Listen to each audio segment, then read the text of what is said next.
The object of the game tonight is to raise the Jolly Roger when it's all done. It's a Free Shirt Friday here at PNC Park, and it's game one of a 3-game weekend set with the Chicago Cubs. Hi again, everyone. Along with Steve Blass, I'm Tim Neverett. Pirates news today: Nate McLouth designated for assignment. Matt Haig has been recalled from AAA Indianapolis to take his place. He's in the lineup at first base. But the man he'll have to face, and the rest of the Pirates lineup will have to face, is Ryan Dempster, a guy, Steve, who is winless in his last 16 starts dating back to last August. Yeah, but don't take him lightly. He's a veteran. He's been around. He knows how to pitch. He knows how to win. And a lot of guys are under the delusion that he doesn't have overpowering stuff, but he racks up his share of strikeouts and then some. One thing to keep in mind about Ryan Dempster also, he is not afraid to come in and move batters away from home plate. We'll watch that tonight. A couple of veterans tonight. Dempster, 35 years of age, and his opposition, A.J. Burnett, also 35. He's the subject of our PNC achievement for the Achiever in You. He's been good over his last 3 starts. And he has been very, very good in this ballpark, and he does have that exceptional stuff, even at age 35. A.J. Burnett is capable of racking up a bunch of strikeouts, and with this team, the Chicago Cubs team that is struggling dearly, I think he's going to be in double figures tonight. I look for him to have a big game. A.J. Burnett and Ryan Dempster. That's the pitching matchup as the Bucks look to get the bats going. Andrew McCutchen hoping to lead the way in this Central Division tilt as the Buccos play the first of 16 games this season with their rivals, the Chicago Cubs.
Pirates Baseball on Root Sports is brought to you by Chevrolet and their award-winning cars, trucks, and crossovers.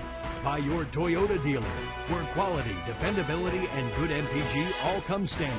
Toyota, moving forward.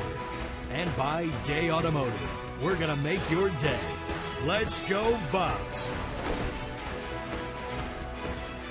Beautiful shot of downtown Pittsburgh on a warm late May evening. As we cross the river over to the North Shore at PNC Park. Cubs 15 and 29, the Pirates 20 and 24.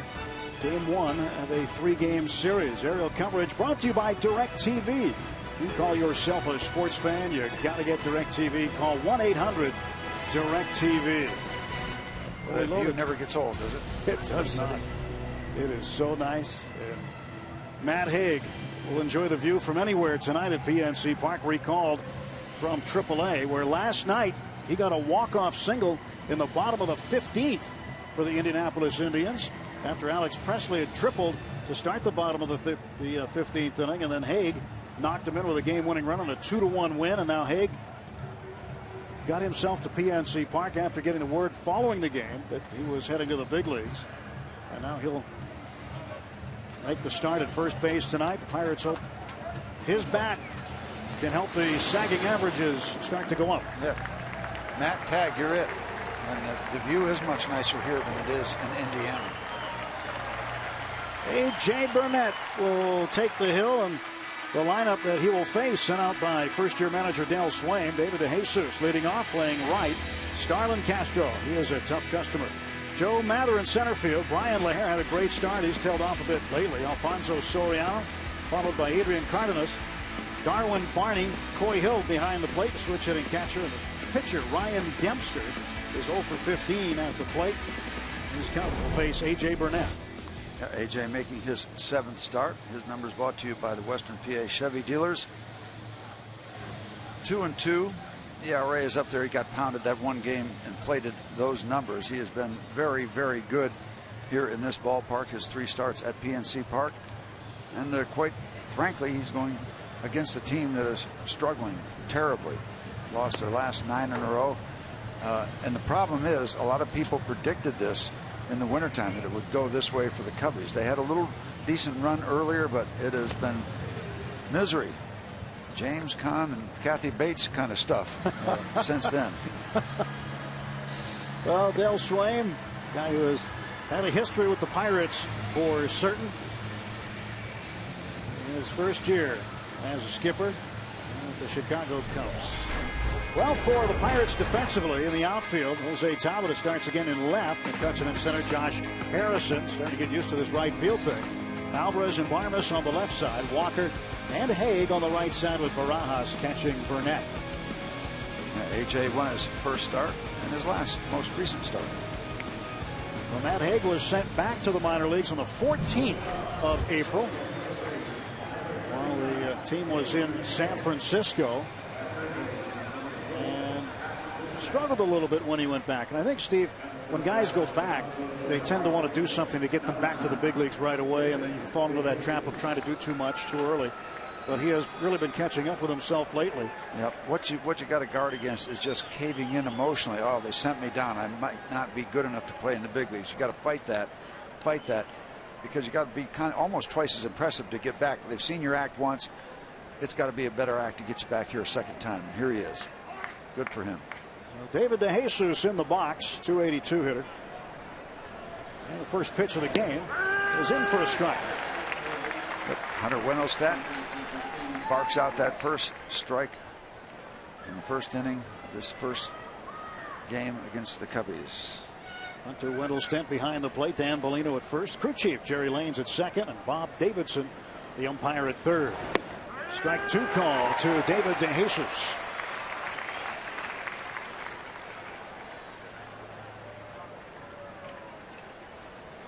DeJesus with just the 1 home run, 10 runs knocked in.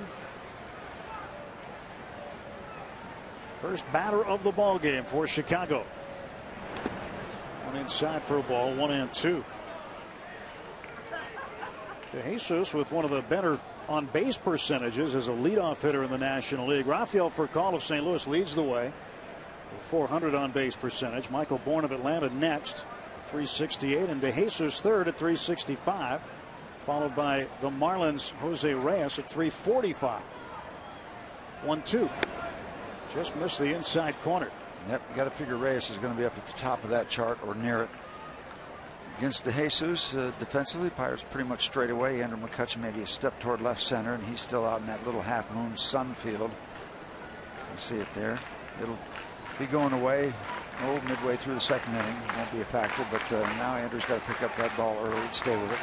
A.J. Burnett's 2-2 pitch is potted foul, and for A.J., He needs 2 innings to reach 2,000 innings pitched for his career. Once he gets past the 2nd inning here tonight, he'll join 16 other active players in Major League Baseball to have 2,000 innings under their belts. And 2 more wins to get to 125 as a Major League pitcher.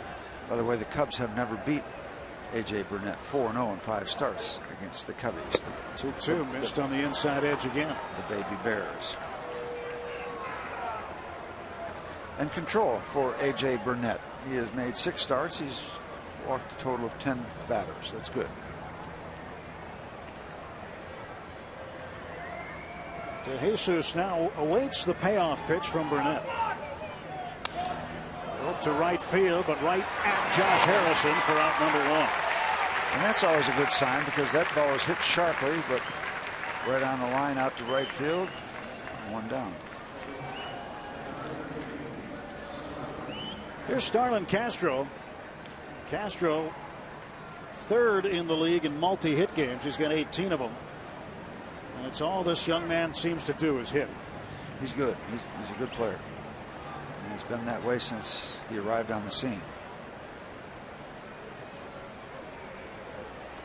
Well, Castro waits, and the pitch. That misses. 346 hits in his first 2 big league seasons, 2010 and 2011, not counting what he's done this year, but in his first 2 big league seasons.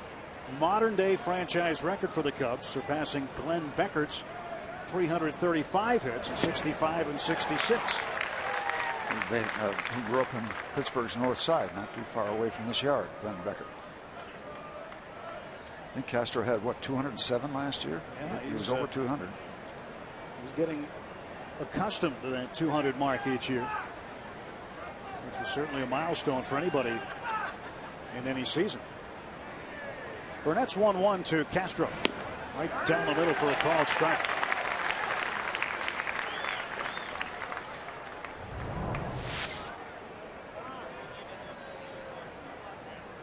Right down Grant Street. Well, Burnett ahead of Castro. Cubs shortstop. The 1-2 pitch. Foul off. Watch out. Shot up into the seats over the Cubs dugout on the first base side. Castro has started all 44 of the team's games prior to tonight. He was not sat out. He has hit safely in 37 of those 44 games. Reached base safely in 38 of the 44 that he's played so far for Chicago. 1-2 pitch. AJ evens it up. 2 balls, 2 strikes. This just in, Tim. There's still time to get down here. It is a perfect night to watch a major league game. Rush hour is done. Yep. Get in your car. Come on down. There's still time to watch a lot of baseball. It's one of those perfect nights. Great crowd here on a free shirt Friday. Come on down. And you could be here in this ballpark watching the long ball be a factor. There's a nice gentle breeze kind of blowing out toward left center field. Give the ball a good bit of carry. And that is just spectacular. The pearl of the Allegheny.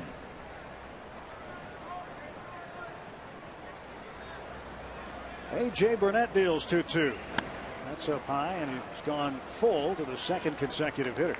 It was full to David DeJesus before DeJesus lined out to Harrison in right field. Now Castro, 3-2. So don't tarnish those good control numbers, A.J. Talking about 10 walks and 6 starts, less than 2 a start. Payoff pitch. Fouled it back.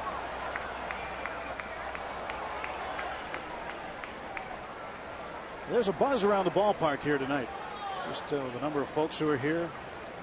Well, getting into real Friday baseball night. season. I mean, it's like summer now, Steve. Temperature in the mid-80s tonight.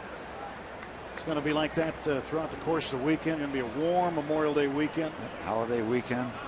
Folks are buzzing around, looking for a good time.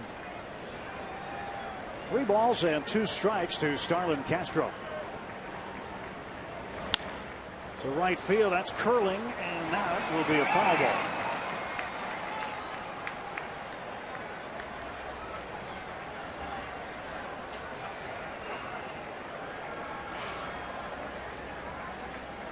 The next next pitch to Castro will be the 10th of the at bat, so he's making AJ work early. One out, top of the first, base is empty.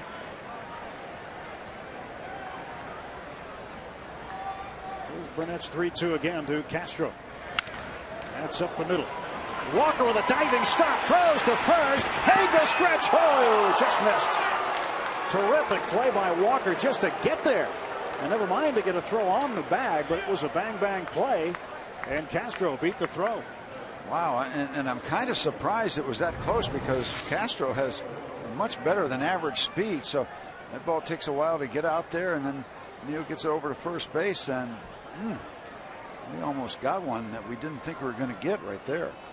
Great effort by Neal. From the AGH cam, we'll see how close it was at first. Well, good call by first base umpire Dan Bellino. They usually are. An infield single. One on and one out. Throw to first, and diving back is Castro. Now he's not going to be anchored to first base.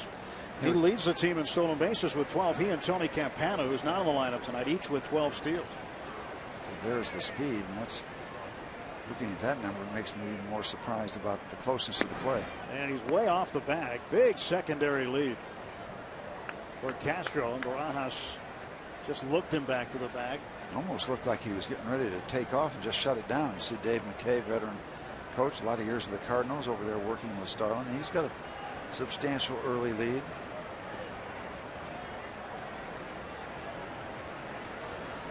There goes Castro, and the ball is hit in the air to right field. Coming in is Harrison, and he won't have it. And we almost got him at second base. That play was all over the place because Castro took off. If we catch the ball, it's an easy double play. It drops, and then Castro thought it was caught. He started heading back toward first base. There he goes. There's the initial move to second. That's why I thought we had him, because there he goes back. He's down on the ground, and now we almost get the force play. A lot of things happening on that flare single. Keystone Cops early on, and now here's Brian LaHare coming up, the cleanup hitter. With 10 home runs. He was among the leaders among first basemen in the National League with 10. He has slowed down a bit, though, lately. Had a very hot start to the season. He takes over for Carlos Pena, who was there last year playing first base for the Cubs. LaHare through the Cubs system, now finally getting his opportunity. And what are the organizational attitudes about these kind of things? Well, giving him the opportunity to shine. Show us what you got, young man. 2 on and 1 out. A 1-0 pitch coming from Burnett. It's in for a strike. For the first 33 games of the season, LaHare was hitting .361 with 10 home runs, 21 runs batted in. From the 16th of May till now, that covers a span of 8 games. He is hitting .048, just 1 out of 21. No home runs, no runs batted in. The pitch. Strike 2. You know, I was doing an exchange with Stan Savran. We were talking about A.J. Burnett working with James McDonald, helping him with some things, preparation among other things. And I was tempted to say to Stan, when is James going to start working with A.J.? McDonald has come so far so fast. He's been good. The student usually does not surpass the master. Runners lead from first and second. 1-2 outside, 2-2. Did you have a guy when you came up with the Pirates that you looked to for advice? All of them. But my good fortune was that I had a pitching coach that had just joined the Pirates at the major league level that had been with me as a minor league instructor all those years, or I had been with him. So I pretty closely worked with Don Osborne. Ozzie was just a great pitching coach for me. LaHare goes down on strikes. AJ certainly knows how to come up with strikeouts when he needs them, and that was a good spot for strikeout number 1. Down and in. Goes to that back foot. Go at the back foot breaking ball. Back foot breaking ball. Keeps turning in until it almost gets to that back foot. It's planted. Now Burnett will face Alfonso Soriano, who has faced Burnett 12 times in his career. He's 2 for 12 at 167, and Burnett has struck him out 5 times. But he's fire and ice. I mean, he can hit the ball out of any ballpark, or he can strike out against any pitcher.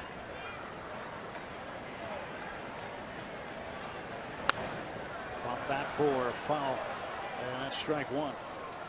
Looking for the fastball, got it. Still didn't quite catch up to it. Good average against the Pirates, though. Good numbers in 76 games to have 57 runs batted in. And 24 homers. 24 home runs. That's a significant number. Burnett's 0-1. That's strike 2. Quick. 93-93. Out in front in the count, 0-2. See if we want to make Mr. Soriano go fishing. AJ baiting a hook right now.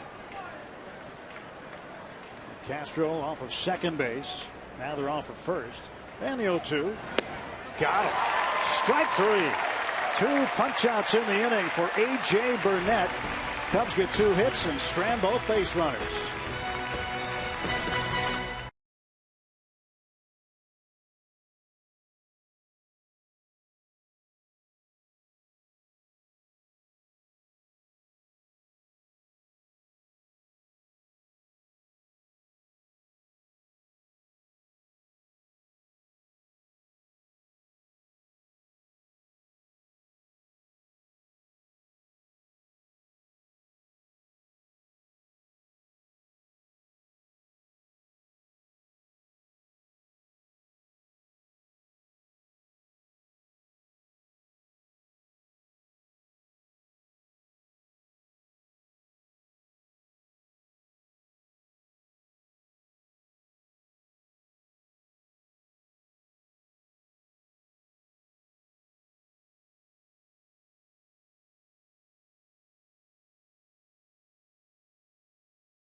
Cubs and Pirates, game 1 of a 3-game series. Steve Blass, I'm Tim Never. Glad you're along for the ride. Clint Hurdle's lineup brought to you by Toyota. Tabata leads off, then Harrison. McCutchen in the 3rd spot.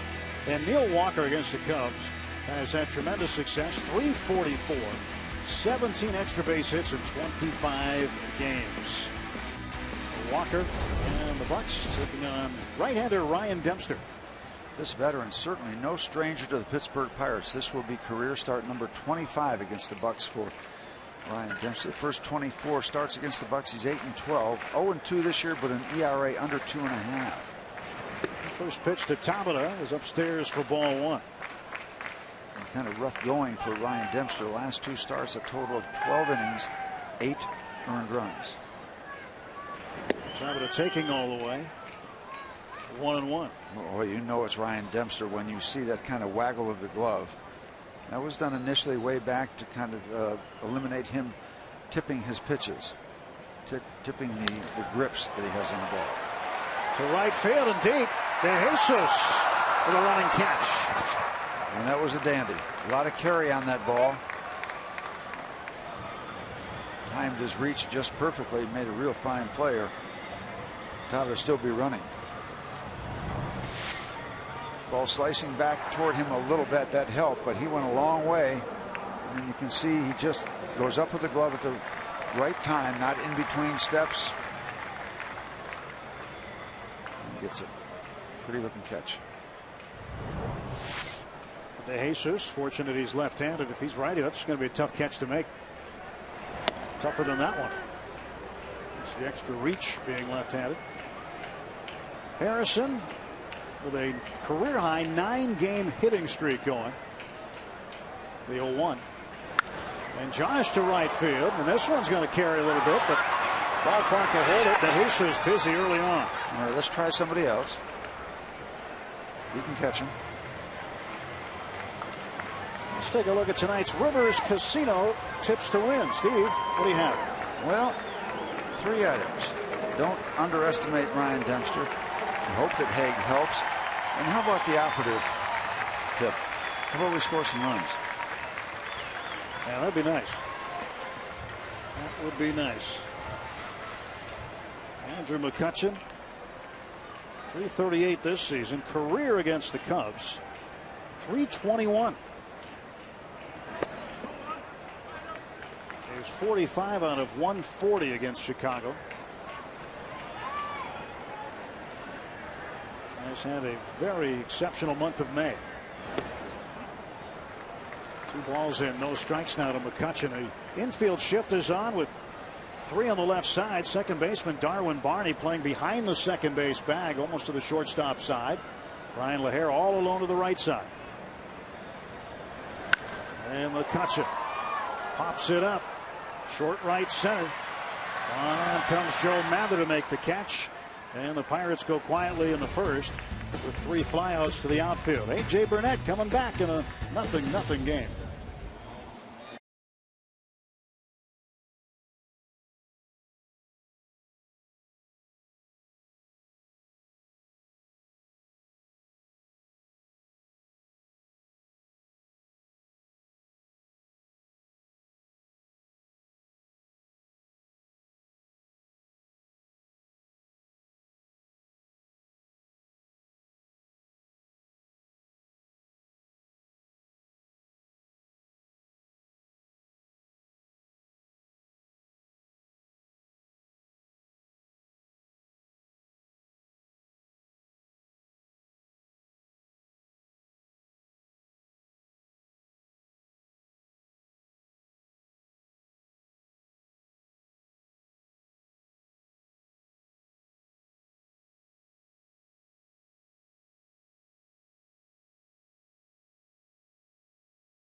Cubs tomorrow, 7:15 start time. Stay afterward to watch Zambelli fireworks light up the Pittsburgh skyline from the best ballpark in America, thanks to Highmark.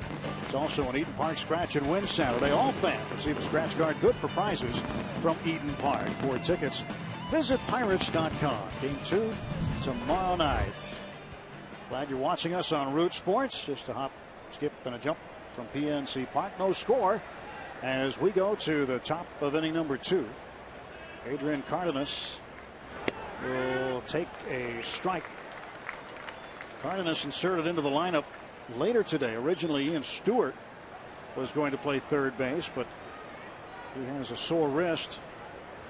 And Dale Swain took him out of the lineup in favor of Cardenas, who is now behind Burnett, 0-2. Starting to see these names that look like they might be related to their fathers who had played in the big leagues. Ivan DeJesus, and then there's Leo Cardenas, probably coincidence, probably not related, but starting to see some of those types of names pop up. Ground ball to Walker. One gone for the Cubs in the second inning. Let's check in with Dan Potash right now. Dan? All right, Tim, thank you very much. Pretty cool summary here for Reggie Deal. Reggie Deal is blind, but that's not going to stop him from actually visiting all 30 ballparks in 30 days. So welcome to Pittsburgh, welcome to PNC Park. What spurred this idea to visit all the major league ballparks in just over a month? Actually, well, technically I guess it'd be under a month if I did it in the month of May, but it's actually something I've wanted to do for a while. Going back about 15 years, and I apologize for the bad voice. I darn near lost it in Cincinnati yesterday, so But it's actually something I've wanted to do for a while. And circumstance and life just worked out in such a way where I was able to do it. So that's a well-hit ball. Is he going to catch it? Yes, he is. No, he's not. Oh, he caught it. He caught it. Hey, let me ask you this. What's been the most challenging thing so far on this trip for you? What's the most unusual thing you've been able to experience? Well, most challenging thing, public transportation and the travel industry in general. I have a long litany of things. I'm not going to go into it here because I kind of went over that for the newspaper piece. But the travel world has some lessons to learn, I think, about travelers who have various disabilities in general. There's some major misconceptions out there that, frankly, I don't know if it's just an ignorance or what, but there's some problems out there, more so than I realized. Well, we certainly hope you enjoy your stay here. By the way, I stand corrected. That was a base hit. I want to make sure you get the score right there. I thought I heard the Cub fans cheering because that was a minority that cheered. So, Boy, I hope you enjoy the rest of your stay here, and obviously best of luck with the rest of the tour. Thanks for the time. Sure. Guys, it's all yours. All right, thanks, Stan. Runner goes, and to throw down, and Darwin Barney is safe. Barney with the base hit is safe at second with just his second stolen base of the year. Well, what's going to happen when you've got a struggling baseball team? They're going to try anything. So tonight it looks like they're going to try the running game. Castro went early. He had success because of the base hit. And there's the hand getting in underneath before the tag is applied up higher on the body. Great shot by the AGH cam. And that gives you a perspective of what the umpire has to deal with. Where's the hand making contact as opposed to where the tag is being applied up higher on the arm or the other parts of the body. And that's what makes it a tough call. 2-0 to Coy Hill. The catcher is in for a strike, 2-1. Neat conversation Dan had with Reggie Deal. Going to every ballpark. 30 barks in 30 days. You know, that's a great experience under any circumstances. And then being blind, the challenges, the issues that he is facing make it doubly challenging. But, congratulations to him. That is a serious baseball fan. 3-1 now to Coy Hill. Ryan Dempster, the pitcher, on deck. 1 out, top of the second, no score. Cubs with 3 hits. And A.J. Burnett ready to deal to the switch hitting catcher. Puts him on the corner, fills up the count. Talk about being a baseball fan in a stadium. He could tell that it might be a positive for the Cubs because he could hear the Cubs fans and differentiate that and sort that all out. That is wonderful that he's able to experience baseball through the senses that I'm sure are quite refined that he has. Burnett's payoff to Hill. To the right side, Matt Haig will take it. 2 men out for the Cubs. Down to third goes Darwin Barney. Matt Haig showing some defense. He'll be out there for a little bit, it seems. Good hop for him. That's always comfortable. Gets that second out. However, A.J. Burnett's thrown a bunch of pitches here in the first couple innings. A lot of 3-2 counts. Could be in that range of 40. You don't want to average 20 pitches an inning. But that can be cleaned up. A couple efficient frames. Seeing Matt Haig out there is something that we may see pretty often in the next few days. There's Dempster. 0 for 15 this year as a hitter. Clint Hurdle saying before the game that they're going to give Matt Haig an opportunity to put some consistent at-bats together here. And he said that Casey McGee and Garrett Jones are on hold at first base right now. Or on pause, I think was the word he used. But that those two guys right there are going to try to get some opportunities in different ways. Jones can get him in the outfield, perhaps McGee at third base. But right now, Clint Hurdle wants to see Matt Haig playing every day for the time being. See if his bat will play. Hit the pause on the remote. Well, this should be easy pickings for AJ, to be quite honest. It's not automatic, but he's got the man up the plate that he wants. And there's one of the reasons that I say that. Very awkward swing. Dempster 0 for 15. Struck out only 4 times. He's been able to put the ball in play 11 times. Now take a look at the Laurel Valley buffet and pick out something you like here, AJ.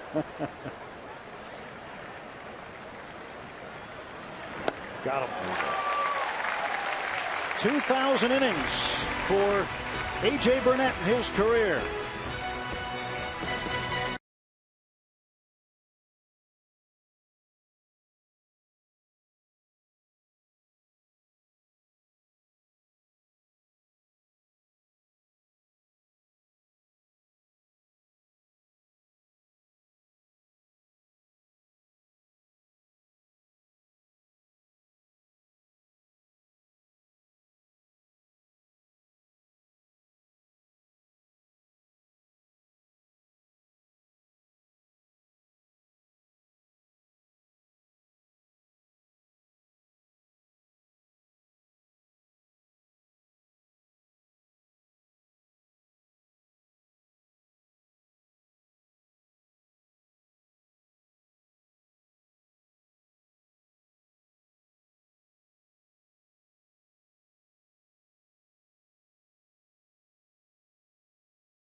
We head to the bottom of the 2nd inning.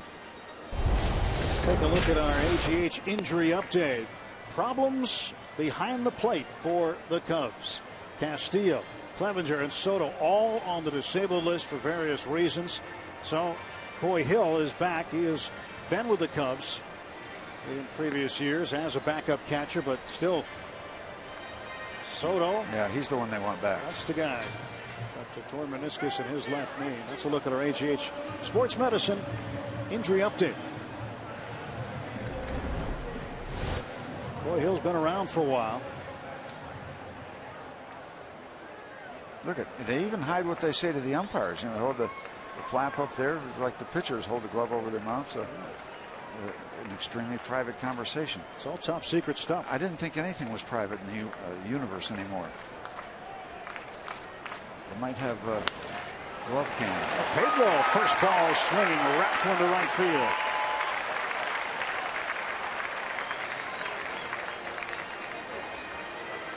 This could be a get healthy night for Pedro. You hope so. Love to see it happen.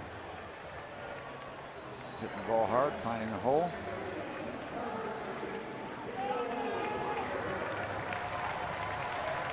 Crowd favorite and not a Cubs favorite, Neil Walker. He tortures him. So 1 on, nobody out, and Walker at the plate. 253 this year, pair of home runs, 14 knocked in, 344 and 5 home runs in 25 career games against the Cubs. One of those was with the bases loaded, was it not? Opening day last year? It was indeed. Only Neil Walker and Roberto Clemente have hit opening day home runs that have been grand slams in the history of the franchise. 0-1 pitch, and Walker up in the air to center field. Drifting back, Mather. They'll make the catch. Another fly ball out. All 4 outs recorded by Dempster have been to either right field or center field, and all have been pretty well struck fly balls. A little bit of a red flag, giving up those high carrying fly balls and getting the ball upstairs. Well, Matt Hay getting a nice hand on his welcome back to Pittsburgh. Made the opening day roster out of spring training.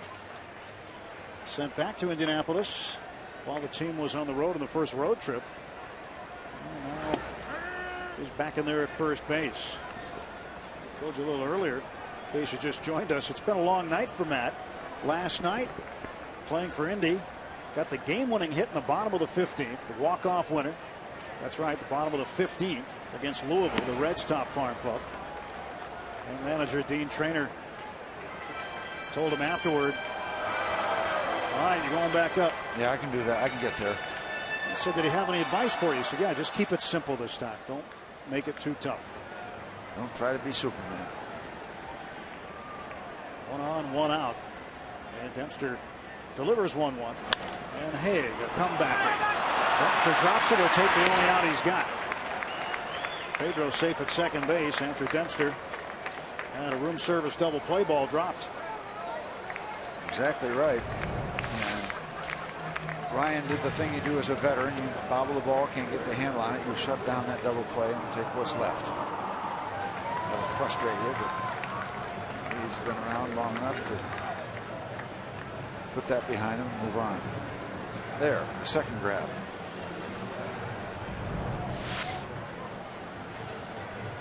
Probably didn't want to hear close up what he was saying to himself after he bobbled that ball momentarily. I don't know if you could repeat it.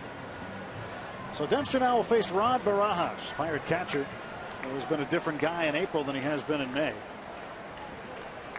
In April, 143. 2 extra base hits, no RBIs. In May, 280, 8 extra base hits, and 7 runs knocked in. All 4 of his home runs have come in May. Got a duck on the pond with Alvarez at second base, and he takes a strike.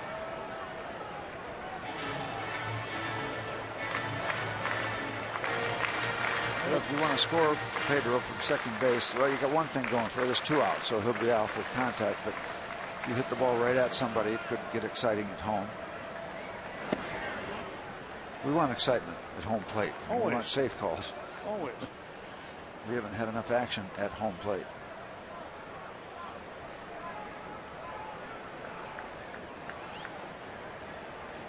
Well, Rod trying to catch up in the risk department. Runners in scoring position. He's got 1 hit this season with runners in scoring position, but it was a 2-run home run.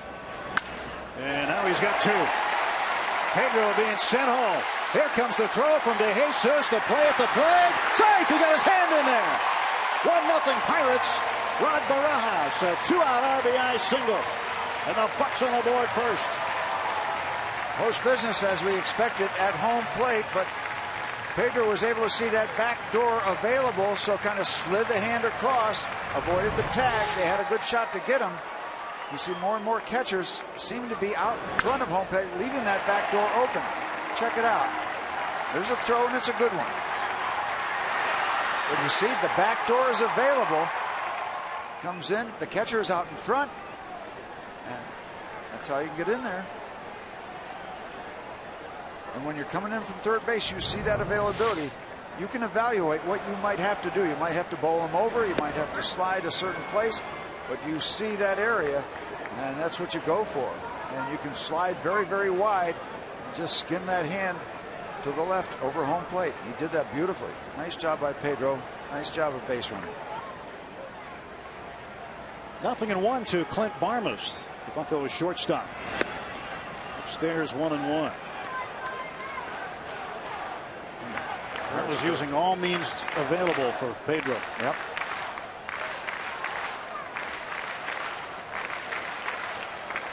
Barajas, the runner at first base. 2-1.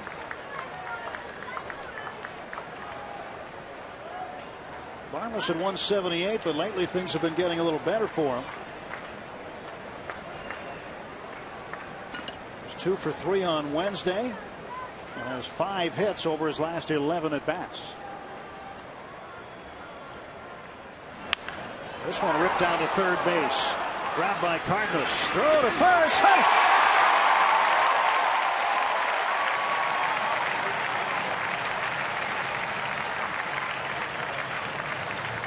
Pirates keep it going. I think they're going to charge an error, and they do, to the third baseman, because the throw would have beat him at first base.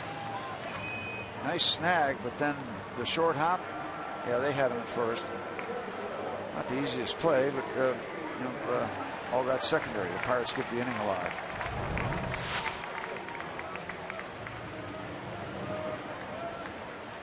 Brian LaHare at first base. The error charge to Adrian Cardenas. All in all, a good at bat. That ball was sharply hit. Good contact by Clint. 2 on and 2 out for the pitcher. A.J. Burnett is looking for hit number 1 on the season. And in spite of the fact this is his 7th appearance of the season, he's only had 7 at bats. That's not the equation you want. You want lots of at bats. Lots of at bats. That means you're going deep into ball games. A.J. fouls this one off. Dempster has him in a tough spot, hoping to return the favor. A.J. struck him out comfortably.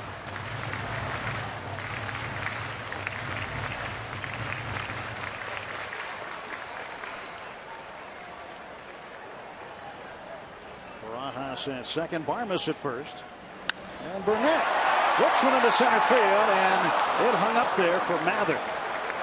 Pirates leave 2, but get 1 in as Rod Barajas, with 2 outs, gets the base hit to score Pedro Alvarez for the game's first run. It's 1-0 Pirates after 2.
Heading to the top of the 3rd inning at PNC Park.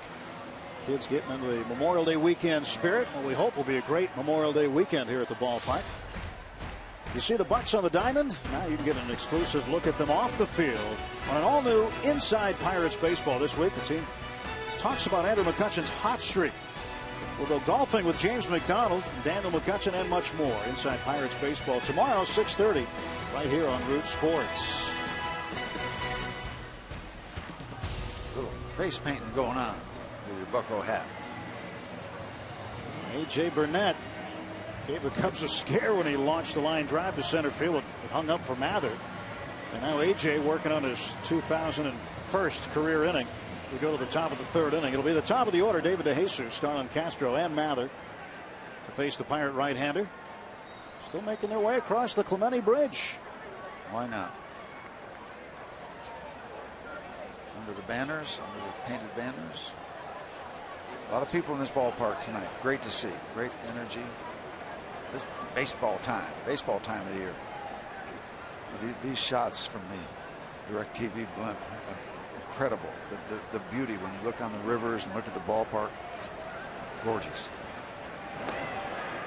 Ball 1 to DeJesus. He lined out to Harrison his first time up. He's 0 for 1. So the Cubs, losers of 9 straight. And you know, one thing offensively for the Cubs, Steve, they've only scored 4 runs in their last 49 innings. Right team to play at the right time, perhaps. Things have been struggling for Dale Swaim's Cubs, and you feel bad for Swaim. in his first year as the skipper, coming over as the from Milwaukee, where he was the hitting coach. Had a chance to manage them briefly on an interim basis a couple of seasons back. Yeah, you feel bad for him, but there's only 30 of those jobs too. They ain't all bad. They ain't all bad, but he's hurting with them. That you don't want to go through these streaks. Don't forget he managed in Altoona. John Wayner was the hitting coach. The Rock. Dale was one of those guys that was considered a can't miss kid, a shortstop, and then a bad knee injury really set him back.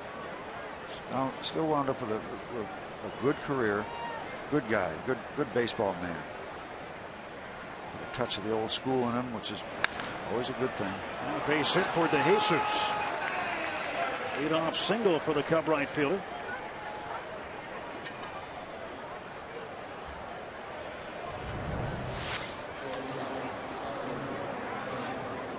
That hitting zone right on the inside corner, not quite far enough in. That's a good stroke on it.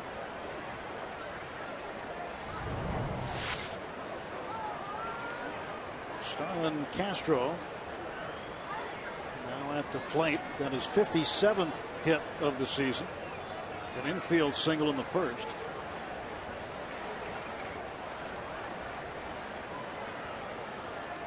Castro 5th in the National League in hits.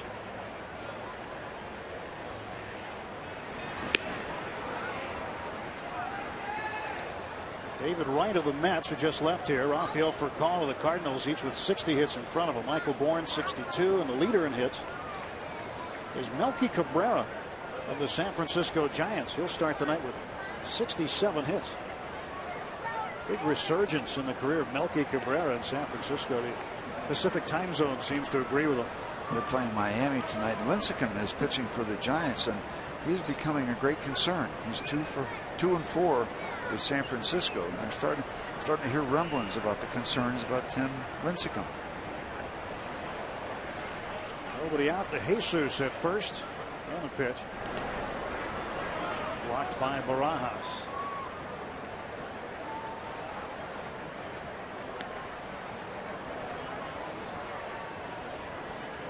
De Jesus, he can run a little bit, but hasn't had a lot of success stealing bases.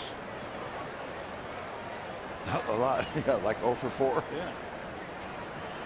He's 0 for.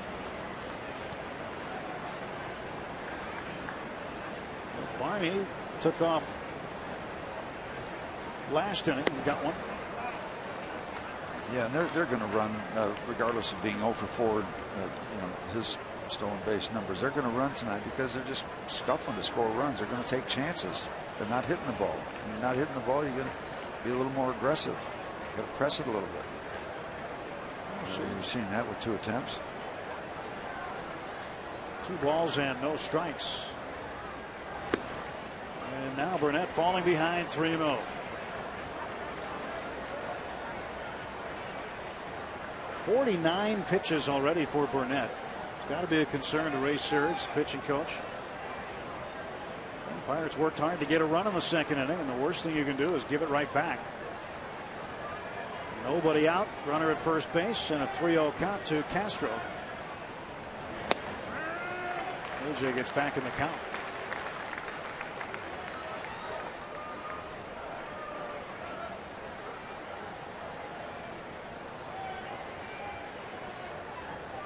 Strikes, 19 balls, 50 pitches total for Burnett.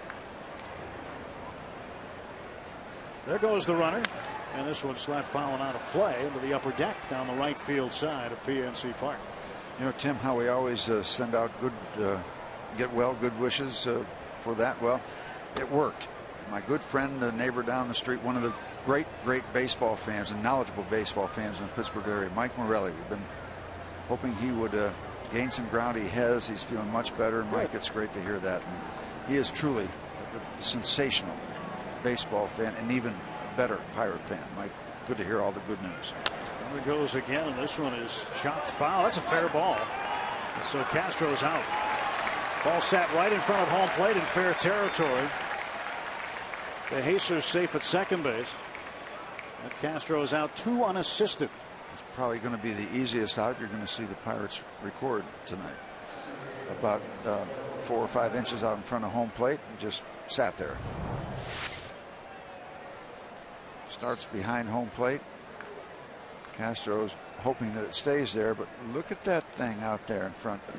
Just to, as we look at it, the left of the chalk, which makes it fair. And that's what the catcher should do. You know, sometimes, is that fair or foul? Tag the guy. They'll sort it all out. Make the play and let them figure it out. Yep. You're right. Absolutely. So tying runs in scoring position, 1 out. Joe Mather, the center fielder, he takes on the inside part of the plate for a strike. Mather had a base hit, had a looper to right field in the first inning. All kind of action on it because a lot of people thought it was going to be caught. A lot of people thought it wasn't going to be caught. Wasn't caught. Still interesting.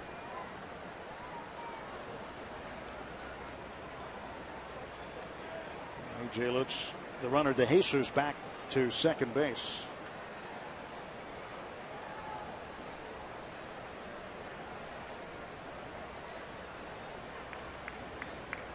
Mather sits safely now in 8 of his last 10 starts. He is 4 for 15 with runners in scoring position. That's .267 average.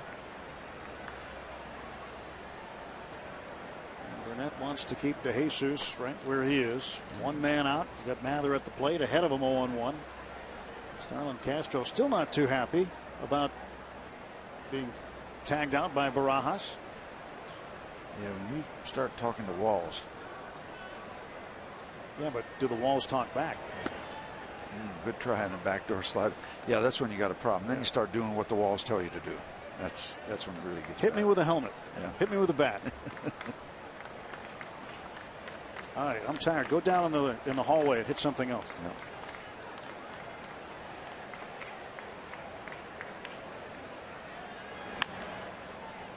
Slow roller foul for strike 2. The problem is if you have one of those situations like Castro had, if the guy in front of you had a bad time and he's not done down on the runway beating his bat into sawdust, then you have to take a number. Wait your turn.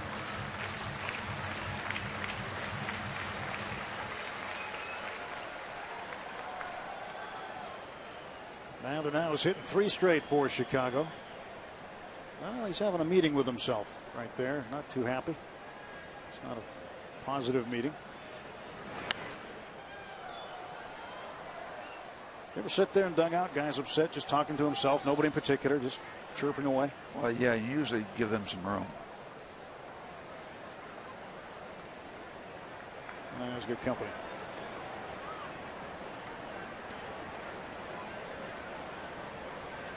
You know when he's just talking to himself too, so you don't even have to answer. He's just trying to get it figured out verbally. 1-2, got him. Strikeout number 4 for Burnett. And he's getting them at the right time. And a second, 1 out, breaking ball, out of the strike zone, gets him to chase, and the range resources grid.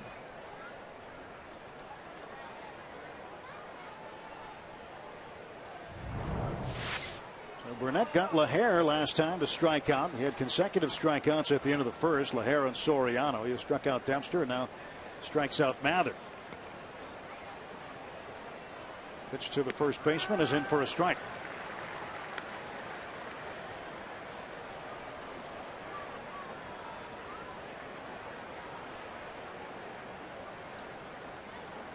Reached base safely in 32 straight games dating back to April 8th before going 0 for 4 May 16th against the Phillies to end that streak.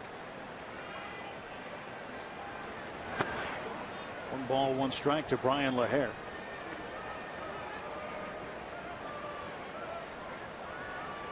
That streak of 32 straight reaching base was tied for the second longest streak by a Cubs first baseman since 1945. So they've been around a while. That's even before Ernie Banks. That might have been the Tinkers, the Evers, to Chance era. LaHare, bounding ball to Neil Walker. That takes care of that. 1 hit. 1 man left through 2.5. It's the Bucks 1 and the Cubs nothing.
Got a good view inside here of a 1-0 Pirate lead. Top of the order. Jose Tabata, Josh Harrison, Andrew McCutcheon facing Ryan Dempster in the third. Tabata lined out to right. And that one is going to put him on first. The Cardinals couldn't play it. And then when Castro planted the throw, he didn't have a throw. Yeah, because they almost had a chance. If Castro holds his footing, he's going to make a throw. And perhaps it would have been interesting. A moot point. A tough night for Mr. Cardenas. Error number 2.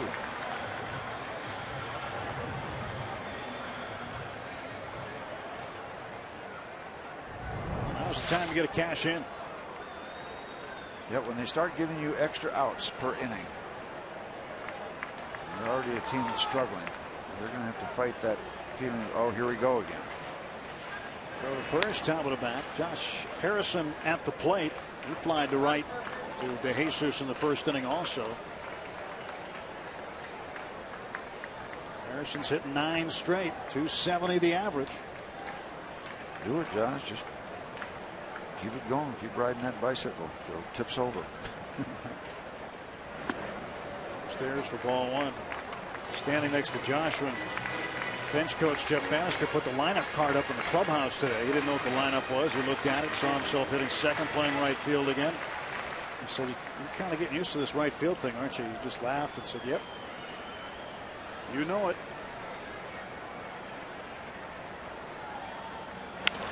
Down to third. Cardenas tackles it. They go to second for 1, back to first, too late. You're right. He surrounded that one. He jumped on this one like it was a hand grenade. Hot potato. Now Barney got the worst of it, probably the second baseman. Well, not too much there.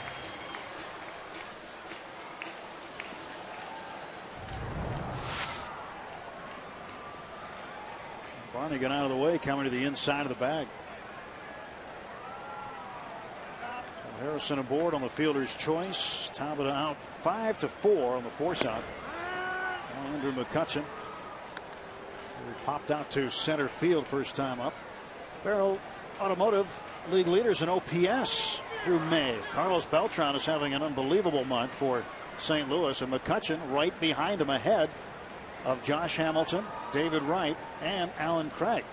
Barrel.com, definitely worth the click. On base plus slugging. OPS. If you're ahead of Josh Hamilton in any category, you are smoking the ball. Hamilton has had a great start to the year for the Texas Rangers.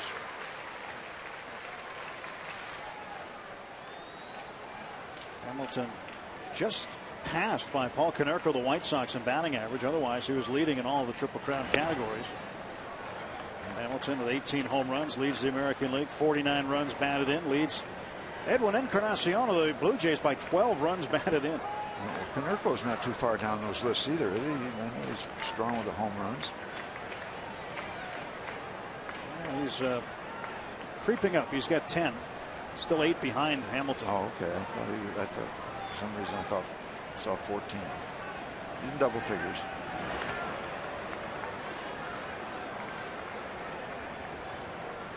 Harrison gets back. 1 man out, 1 man on. 2 balls and a strike to Andrew McCutcheon. And Dempster trying to work around some defensive lapses. Ryan Dempster drafted way back in 1995 in the 3rd round by Texas, and then stops at Florida and Cincinnati before becoming a Cub. Harrison, a good jump, swing and a miss, throw down, and Josh is in with a steal. Well, if we said it for the Cubs, got to say it for the Pirates. You're scuffling to score runs. You're going to try anything. You're going to press. You're going to be more aggressive. Here we go. First stolen base for Josh Harrison. Head first, comfortably in. It's like throwing that parachute out in the back of your race car. Gets to the finish line, and yep, let's shut it down. See if the Pirates come out with some More production with a man in scoring position. Pitch inside. That's now 3-2. Yep, and that's what Dempster will do. He'll protect his pitching run. He'll come inside. He hasn't hit anybody this year, and you don't need to hit anybody to accomplish all that. A couple years ago, he hit 10 batters.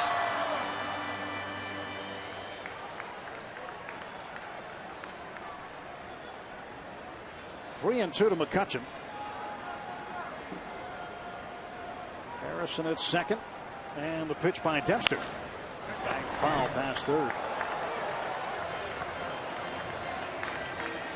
As we mentioned, Harrison's first stolen base of the season. The last one he had came against his hometown team, the Cincinnati Reds, September 24th of last season.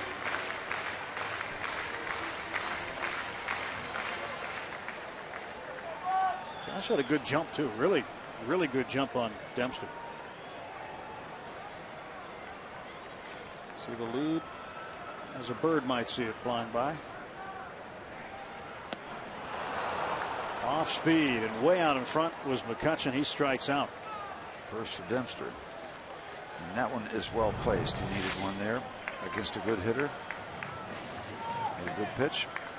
Both these pitchers. Now, Burnett's had 4 strikeouts placed well, and this one strategically placed. If you picked a time to get your first one, that would have been it for Ryan Dempster. At the plate, Pedro Alvarez got his 18th run banded in Monday when he hit a double off of Johan Santana of the Mets. Dempster has given up 3 home runs in his first 7 starts before tonight. Pedro pops it up. This is going to go back into the seats. Now, why is the next RBI important for Pedro? Well, last year he played in 74 games for the Pirates. He had 19 RBIs. He's got 18 right now on the team, playing in its 45th game. And Pedro playing in his 40th game. So if he can knock in Harrison here, get another RBI tonight, perhaps he'd be well ahead of last year's pace, which was certainly not the pace he wanted. Needs to be substantially ahead. Inside 1-1. Alvarez 7 home runs, tied for second most among National League third basemen. David Freese of the Cardinals leads the way with 9. Cardinals and Phillies in a slugfest last night, won by the Phillies 10-9.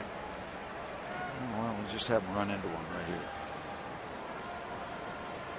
here. It's outside, 2-1. Don't want any part of that one.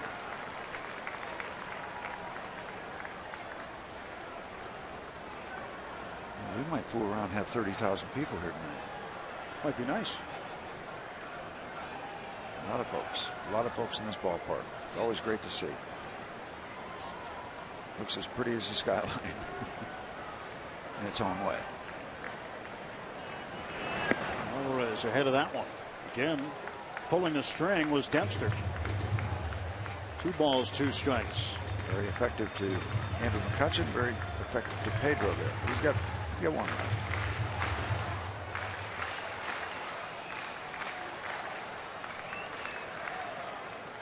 2-2 coming to Alvarez. He's 1 for 1 with a run scored. The pitch. Fouled off. Still stayed soft with him. Slow stuff. Facing Ryan Dempster, a 2-time All-Star.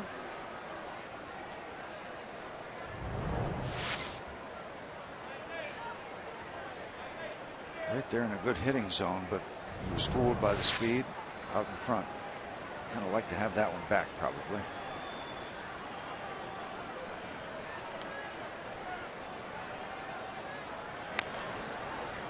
Slow roller up the right side. Stays slow. And this is the MO of a lot of pitchers against Pedro. You get him in these situations, throw him a lot of soft stuff, slow stuff, and then you go upstairs high with a fastball. And it has been a successful approach for a lot of pitchers.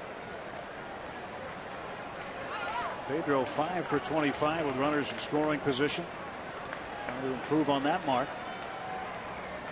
2 balls, 2 strikes. Harrison off of second. And Pedro chases one upstairs and strikes out. Pirates leave a man. We're through 3 full at PNC Park. 1-0 Bucks.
Terrific shots from the AGH cam here tonight with Dan Potash and Steve Blass. I'm Tim Neverett on a beautiful, beautiful early summer evening in Pittsburgh, Pennsylvania, here at the great PNC Park. 1-0 Buccos. Alfonso Soriano will lead things off against A.J. Burnett on the top of the fourth. Strike one. Soriano whiffed his first time up, 0 for 1 tonight. And A.J. handled him comfortably first time up. 3 fastballs. Strike 1, strike 2, strike 3. 1 ball and 1 strike to Soriano.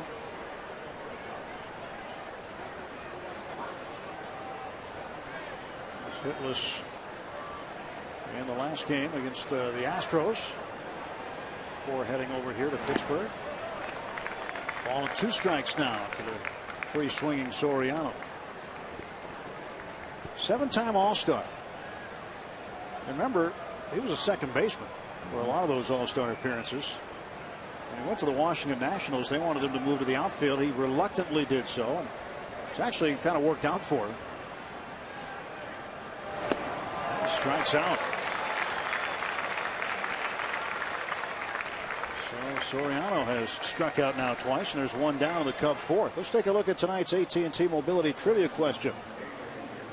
Can you name the last 5 Cubs to collect 200 hits in a season? Last 5 Cubs to collect 200 hits in a single season. I got 2 of them for sure. I'll work on that. Adrian Cardenas at the plate. He will take low for a ball. You got to think Castro. Last year. I know Billy Williams. 200 hits. Yeah, but have there been, from the time Billy's played till Starlin Castro, 4 others? What'd they say? Just told the last 5? Who the last 5? Yeah, we can go back as far as you want, can you? Yeah, you can go back as far as you want, but well, there's 3 other ones, I think, right? Well, no, I'm thinking if it's Castro. Yeah. Oh, the last 5. There's going to be 4 others before you get to Williams. Yeah. Well, it's been a struggle for the Cubs. You never know, but you're probably right. You have to think Sandberg before Williams, right? Yeah. Right. Well, Sammy Sosa. Maybe. Possible, sure. Down to third. 2 gone for Chicago. Let's see, who else? Who else you got? You said you had 2. Well, Billy Williams was the other one. Well, yeah. Well, I guess we got to eliminate him. Yeah. You never liked facing him, did you? I did till I threw a pitch. It was always fun looking at him. He was such a great hitter. And then, oh my goodness, I got to throw a ball to him now. He was one of the best. He was the best I thought I ever pitched against. And there's a lot of people that agree and feel the same way. Darwin Barney takes a strike. We all did our part to put him in Cooperstown. Didn't you pitch a 4-hit shutout against the Cubs and he had all 4 hits? Yeah, but it wasn't a shutout because it was 9-2. He had 2 doubles and 2 home runs. Oh, okay. I remember it well. It's a 4-hitter. Yes, 4-hitter. No balls and 2 strikes. Ron Santo and I had our tussles. He did well. Nobody did as well as Billy, Whistling Billy, the Whistler. AJ's 0-2. Was it that he could hit the slider well? Did he hit your slider? Williams? Yeah. Yes. Keep going. Hit your fastball? Yeah. Yeah. He hit your pitch ball? Slider? Yeah. Yeah. Anything you threw? I tried just winding up and not throwing the ball. And I think he doubled off the vines in Wrigley. Well, he was that good. I mean, I like your chances today against his statue outside the ballpark. You might have a chance. Well, the point was when he came here to coach, when he was a coach with the Cubs, he'd be around the batting cage, and I'd just holler over, Billy, I just want to come over and say hello unless you got a bat in your hand. And then it's no deal. It ain't going to happen. 1-2. But we did very well against the Cubs. I mean, we had the thumpers, we had those hitters, and played a lot of high-scoring games. And Wrigley Field, and those pitching staffs we had in those years did well because of the offensive support. We pitched well too, but it was a lot more fun when you're getting 5 and 6 and 7 runs a day at Wrigley. And then you're out on the street at 4 o'clock. I mean, what's better? Barney strikes out. That's not bad. Another 2 strikeout inning for H.A. Burnett. 1-0 Pirates.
Great shots at PNC Park as nighttime starts to fall, thanks to aerial coverage brought to you by DirecTV.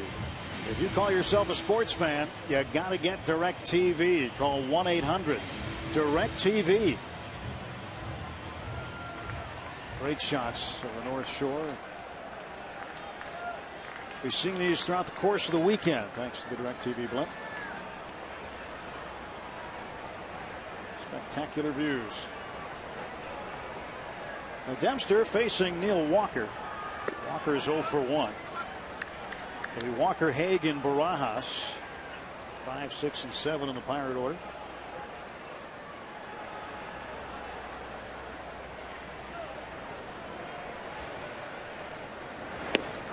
That's in for a strike. Well, you're talking about Ron Santo and Billy Williams. 2 good ones. Yeah, the good thing about baseball is people keep track of everything. The bad thing about baseball is people keep track of everything. Billy Williams, a .313 hitter against Steve Blass. That's all?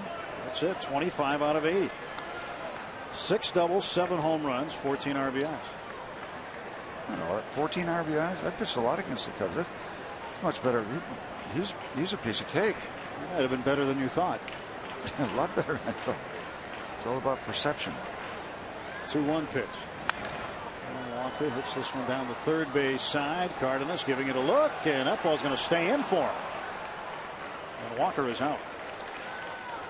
Just want to mention last night, the off night, I had a chance to go down to the Clemente Museum, and very special night for ALS, Lou Gehrig disease.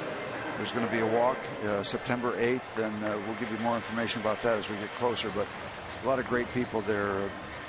Neil and Susan Alexander. Neil has been diagnosed with ALS, and he is just standing so tall and facing all of that entails. And a lot of people, a lot of corporate people that were interested in being involved, and just a great evening. Jim Sadowski, former Pirate, Patty Paytas, Vice President of Public and Community Affairs, Joe Bilodeau. Just a lot of great people, and a very emotional evening, but it was special.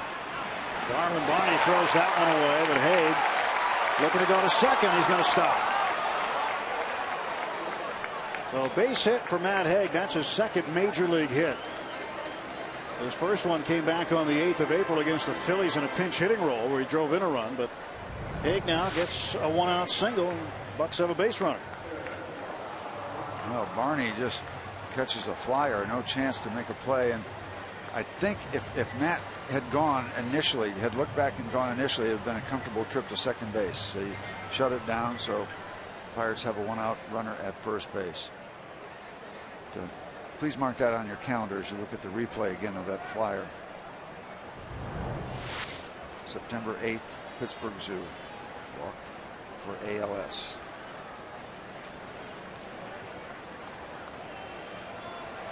Rod Barajas drove in the game's only run so far. Jammed, fouled off, 0-1. Lou Gehrig actually slept during the 1927 World Series at that firehouse where the Clemente Museum is. He had a friend on someplace too. Yep, he had a friend that was a fireman there, and he just bunked out. And the Yankees, Murderers Row, when they were in Pittsburgh.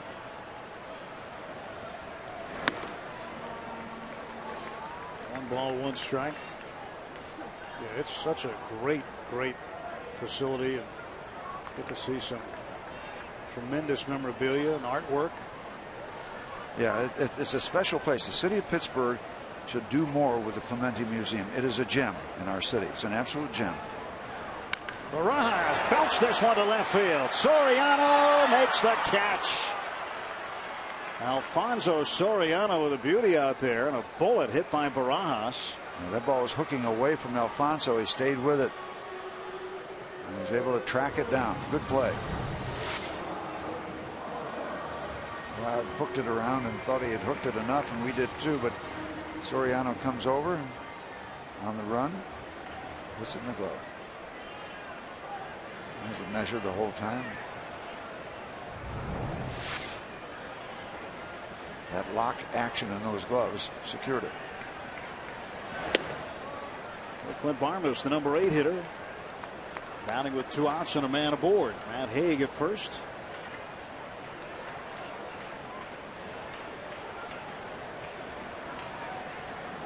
I'm racking my brains. I still got to put Billy Williams on that list. Is it 200 hits? 200 hits. Last 5 Cubs to get 200 hits. Okay. We know Castro. Okay, I'm compiling my list. I'm going to go with Castro. I'm going to go with Juan Pierre. He just occurred to me. I think Juan Pierre did it. I think you're on the right track with Ryan Sandberg. And how about Bill Buckner and Billy Williams? If it goes that far back, yeah. Who knows? Bill Buckner had a big year with the Cubs. A batting title. He should be remembered for a lot more than that ground ball. And fans are starting to come around, although not in the Boston area. Bill Madlock have enough when he was with the Cubs? He won batting titles with him.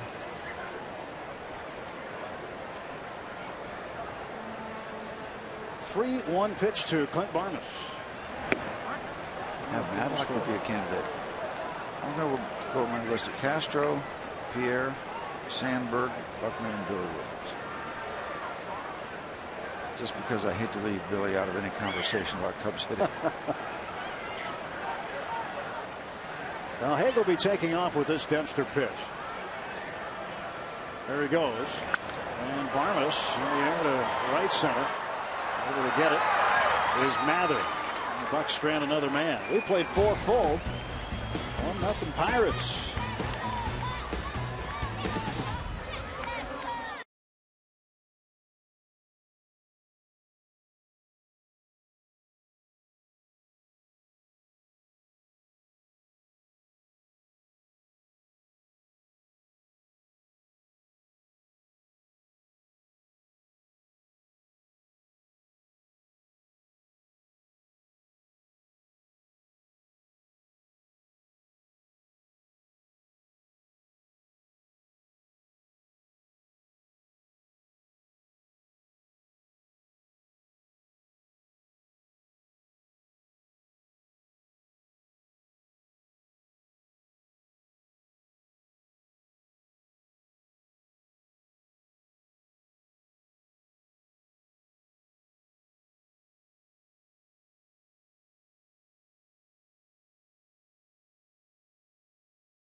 Pirates Baseball on Root Sports is brought to you by Barrel.com.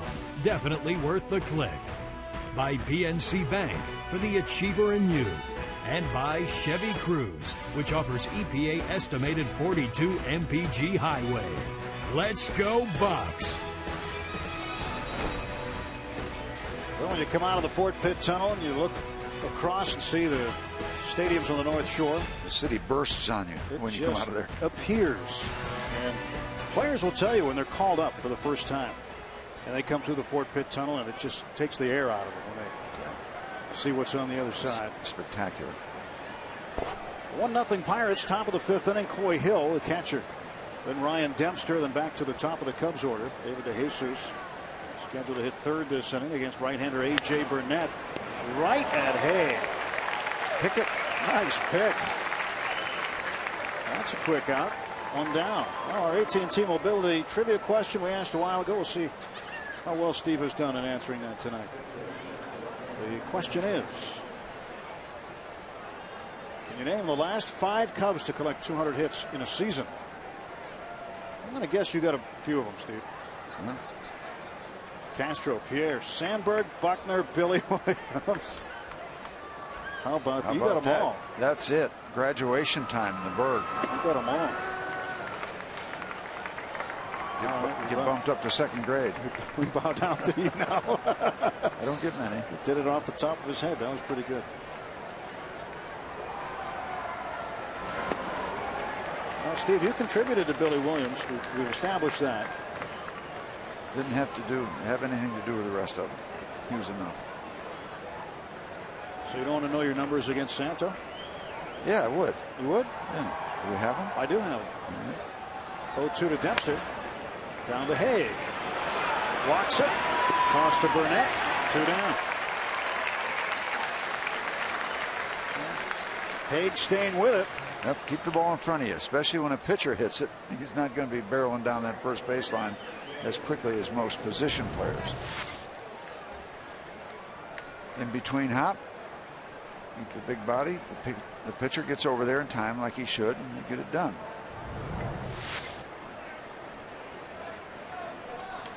Well, with 2 outs, and now it'll be DeJesus. Yeah, and AJ's getting a little more efficient, although it's steadily building up the pitch count, but he has been much better since the 3rd inning. He's retired 1, 2, 3, 4, 5, 6, 7, 8 in a row. Well, Santo hit you better than Williams did. Well, what do you got? 29 out of 67, 433 average against you. 433? Yep. Well, that's a misprint. 6 doubles, 1 triple, 5 home runs, 16 runs batted in. Yeah.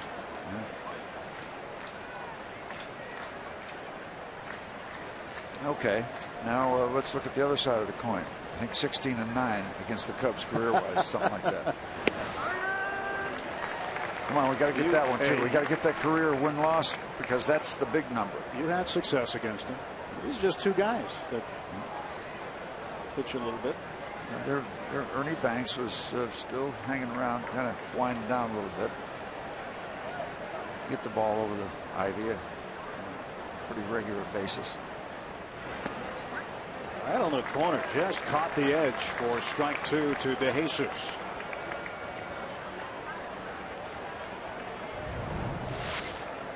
Yeah, let's check it out. Let's do a little umpiring.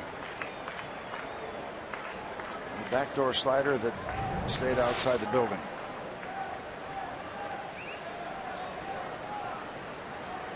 A 1-ball, 2-strike pitch coming to DeJesus.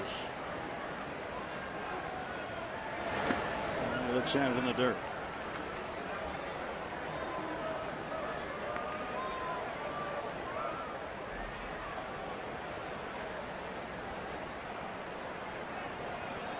A.J. Burnett, 2-2.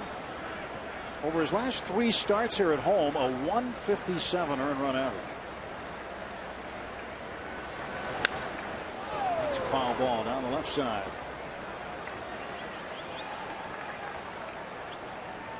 Good play. Knocking that ball down. happy Pirate fan. Has Bucko hat on. He's got Major League Baseball. Put that in storage. Well, that'll be shown all over the place tomorrow before it goes into storage. Might be a cell phone call involved there. That's in the far end of the Cubs dugout. Foul ball. Yeah, put that in the purse. Keep it safe. Or is she looking for the cell phone? Well, something to wrap it up in.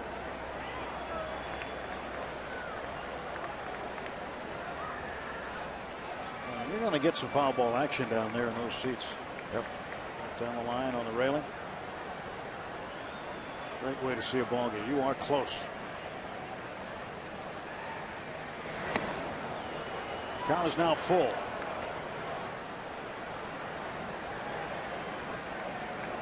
A.J. Burnett. Oh, a bunch of pitches out there tonight. With Starlin Castro on deck, he'd prefer to see him in the 6th. This would be pitch number 85.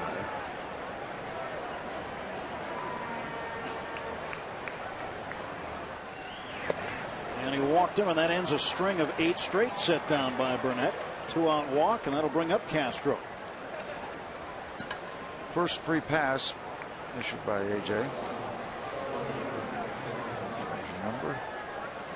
He is scheduled to lead off the bottom of the 5th inning. I don't think there's any immediate concern at this point, although the numbers are involved.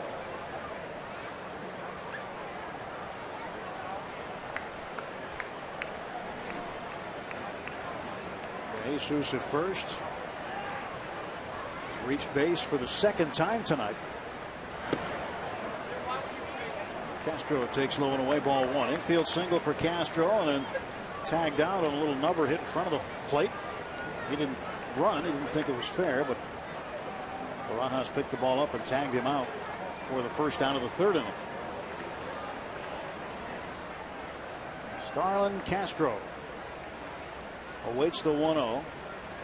That's outside. The Jesus took a big lead early. Thinking about going. There have been some starts and stops, some hesitations after an initial break. You know, you never like to speculate or project how long a pitcher is going to be out there, but the way that AJ is going, and he's putting zeros up, but in this day and age of the pitch count, maybe you're looking at 6 innings now. He's going to lead off, scheduled to lead off the bottom of the 5th. You know, you're certainly going to let him go out there again for the 6th unless this gets crazy with 2 outs here. But then, then it becomes an issue for Clint Hurdle and Ray Searage.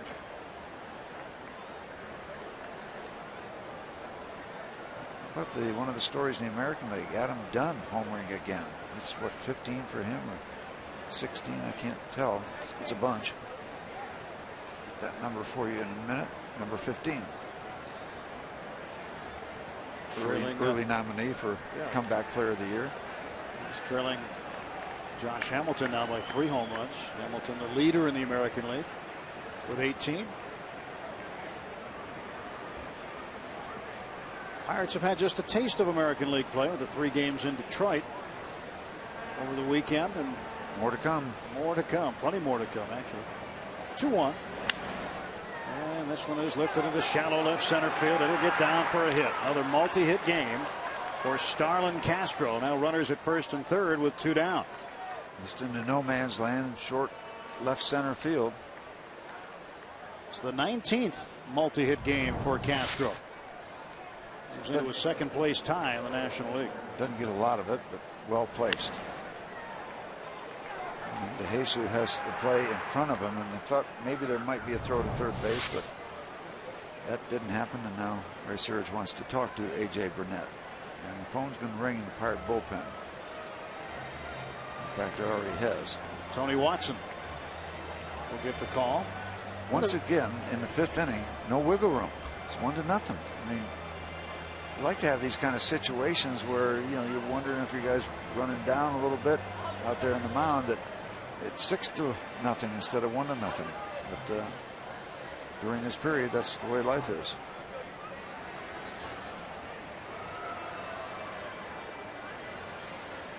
PNC Park on a warm Friday night, Memorial Day weekend beginning. Blue and the green.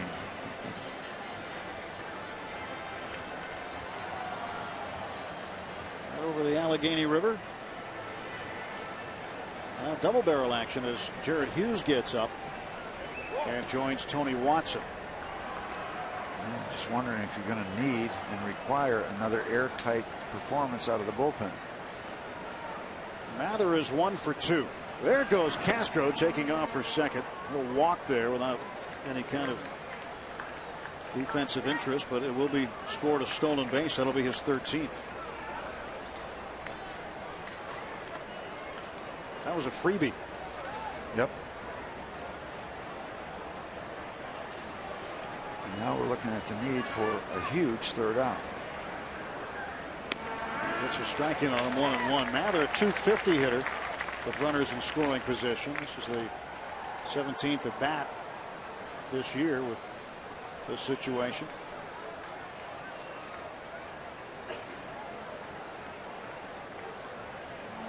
One ball, one strike. 2 on, 2 out for the Cubs. AJ gets ahead. Still on that 92, 93 mile an hour range with the fastball. What do you come back with here? A real good pitch in a real good location. Like real estate. Location. So the 1-2 coming up to the center fielder Mather. Down to Alvarez. Nice play. Throws to first. He cut out. Wow. Way to pick it, Pedro Pickett. Pedro Alvarez flashing some leather around. Outstanding play with 2 on and 2 out. And that makes him happy. Jay Burnett feeling it. Bucks on top by a run.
A.J. Burnett pops one up to left field on the first pitch he sees in the Bucks half of the 5th. 1 swing and 1 down.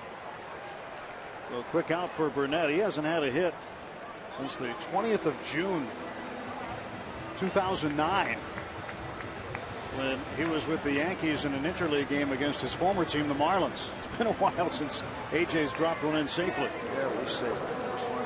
Haven't had one since the 8th grade picnic. But that's all right.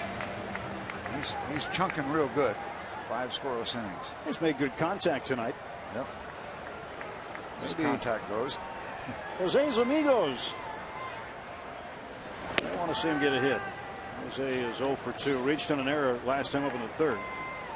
Yeah, if we get a chance, want to watch Ryan Dempster, because he's got that unique wiggle of the glove when he starts his windup. There you see it right there. And we were talking earlier as Jose takes that ball in for a strike.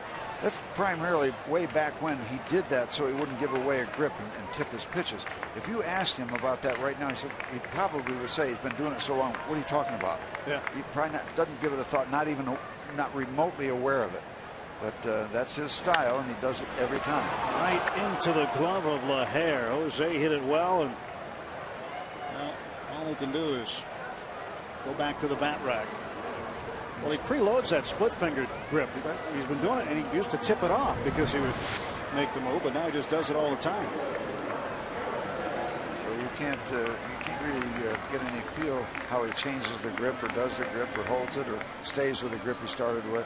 And most pitchers, when they start, they will get a grip that they can move from. In other words, if you want to throw a fastball, you're going to let's take the pitch there. You're going to, let's see, if the toughest grip is your breaking ball, you're going to start with that, because you can go adjust to the fastball grip easier. It's whichever one you can go to. You start with the opposite. If you can follow. A 10-game hitting streak for Josh Harrison. That's a career high. He extends it. And he's now 1 for 3 with a 2-out base hit. Yeah, and the over-under now for throws to first base is 3. But take a look at this 2-out single by Josh. Nicely done into left field. And I would be kind of surprised if Josh didn't give it a shot. Successful last time. Yeah, he stole second rather easily in the 3rd inning for his first steal of the season. Now Andrew McCutchen at the plate, 0 for 2. Catches fly to center and struck out swinging. And the infield shifted with Barney playing right up the middle. First one. You say it was 3? Over-under's 3. Yeah, I'm not going to bet it. It's too tough.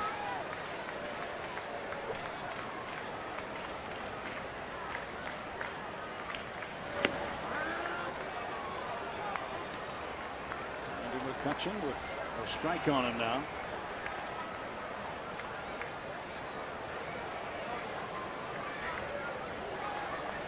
This is the 2,369th time the Cubs and the Pirates have played since their first meeting on May 6th, 1887.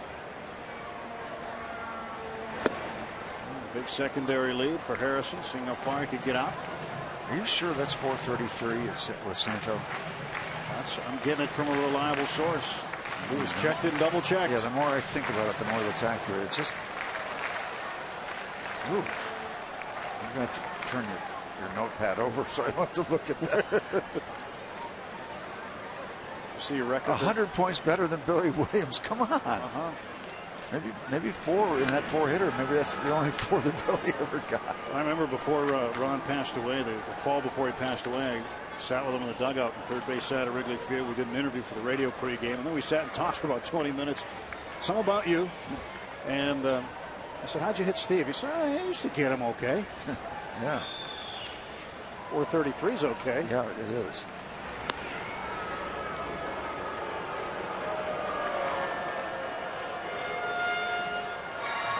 I've got a picture at home.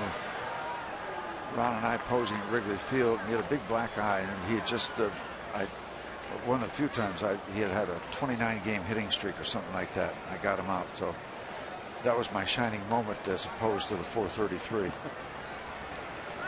There's your 3rd time over. Okay. Well, Dempster hearing about it, as you will when you're the pitcher on the road.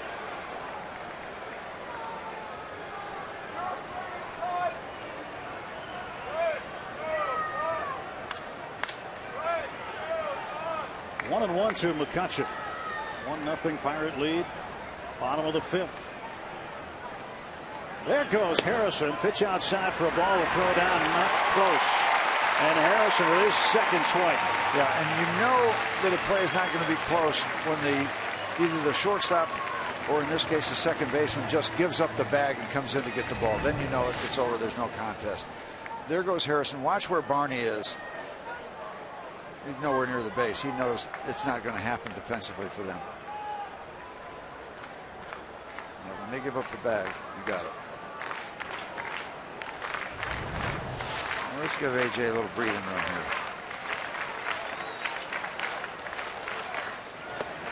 3-1. And Alvarez on deck. AJ Burnett sitting on a 1-0 lead. Close ball game. Pirates hoping to give him a little bit of insurance. Pull ahead of the Cubbies here. What are we on pace for? Like 116 one-run games this year? Looks like it. 20 of them now.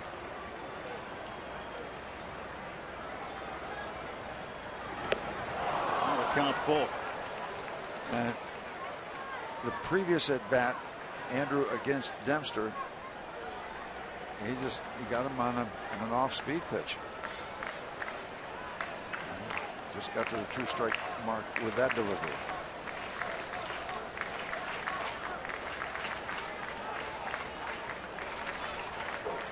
Here comes the payoff from Dempster. And he walked McCutchen.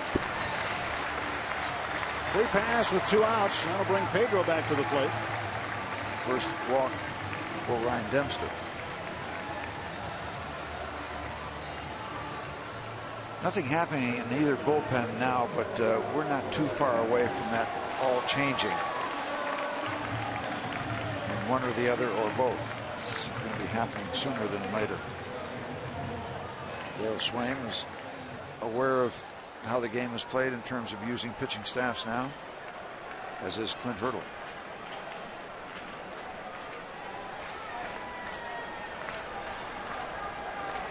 Pedro is 1 for 2.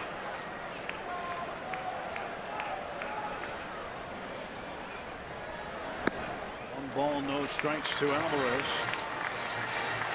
Little dance going on with Castro and Josh Harrison, and now Coy Hill wants to talk to Ryan Dempster possibly about that. There are times where a pitcher will give too much concentration to the runner. The catcher will recognize that and talk to him. Hey, you got a priority here at home plate. You got 2 outs. Ryan Dempster from Gibbons, British Columbia. Makes his home in Chicago now. Used to live in the suburbs of Denver, Morrison, Colorado. Now he's digging himself in a hole.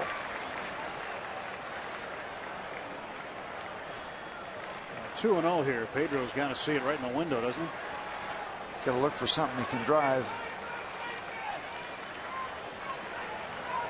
That's one of the keys to good hitting too, is that he might see a strike here, but it might not be a hittable strike. There are hittable strikes and then strikes you have no chance with. Alvarez lets it go for a 2-1 count. Let's take a look and see if it was a hittable pitch. UPMC Sports Medicine. Yeah, that's both parties would like to have that back. Dempster didn't want to throw it there, and Pedro would like to have a whack at it. That's a pitch you can drive, especially in a hitter's count where you can afford to just take a guess, look for a location and a pitch. And now a lot of people here in this ballpark did not think that was a strike. Well, but Hunter Wendelstedt did. That was outside. So 25 to 30,000 fans here were on the money there. There's the 2-2. Okay, start up the Calliope. Runner at second is Harrison. And the runner at first is McCutchen. They will run with this pitch. Get a head start. Remember the music they used to have on the merry-go-round? Doot, doot, doot, doot. Here they go. They're off.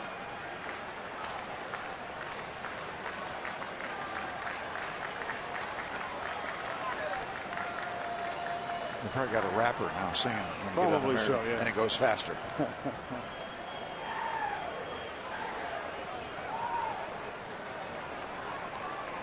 Harrison getting his lead. McCutchen stepping up. Sale Fire LePaire playing behind him with 2 outs. Wow, look at that light standard move. payoff will wait. As the inside move forces Harrison back to the bag.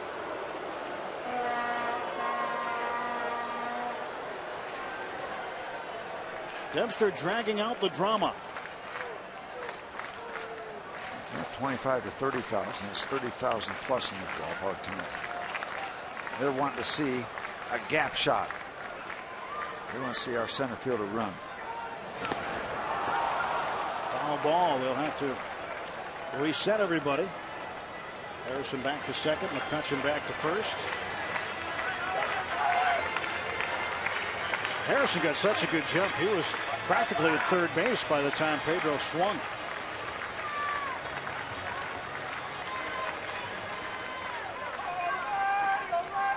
Well, Josh has done a nice job. He's worked his way from a bench player out of spring training, making the club, to now working his way into regular duty.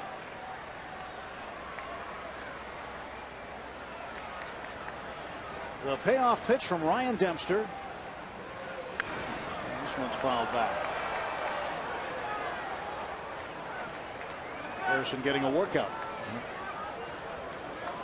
And Dempster's evening is shortening. Dempster is winless in his last 16 starts, dating back to the 16th of August of last season. 8-12 against the Pirates. Career start number 25 against the Bucks.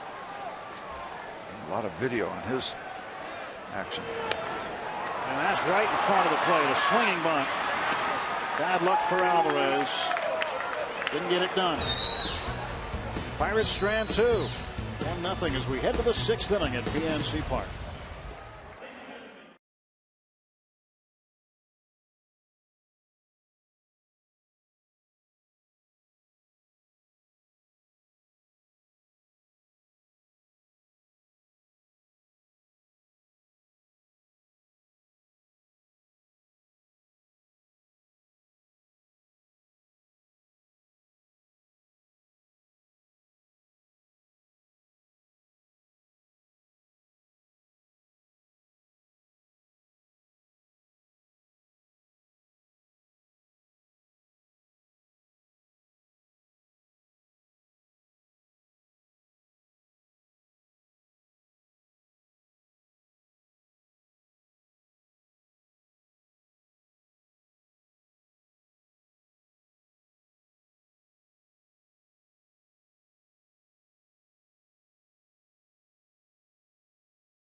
Wow, look, just you don't say anything. It's just too pretty. You even talk about. Don't have to talk about that. 1-0 Pirate lead. A.J. Burnett pitching to Brian LaHare to start the 6th. Well, what year did you move to Pittsburgh? 19. Full-time 72, 72. But was coming here for the baseball season since '64. Been in the same house for now 40 years, 40th anniversary house out in the South Hills. Back in the day, all the professional athletes were in the South Hills. There was no, I don't think there's any 79, let alone 279. You had to go around some things to get to 79. Well, that's considering how long you've lived here. You still marvel at the views of the city. We don't often get the blimp view and those colors. It's just spectacular. You really don't need to say anything. Reinforces the things that we know. Talking about going the way back machine. 1935. Babe Ruth hit 3 home runs against the Pirates. Yep. Final 3 he'd ever hit. Just one of the many moments, or in that case 3 moments. Whenever he hit one, everybody remembered it. Foul back in the count, 3-2.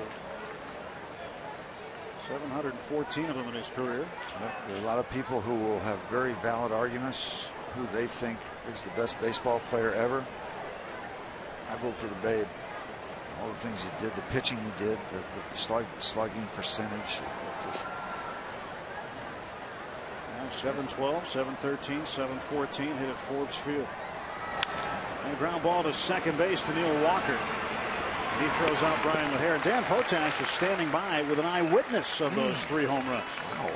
That's right, guys. This is 88-year-old Paul McElwain, who was 11 back in 1935. And tell me about, I guess, this day 77 years ago when your dad told you you were going to Forbes Field to see Babe Ruth play baseball.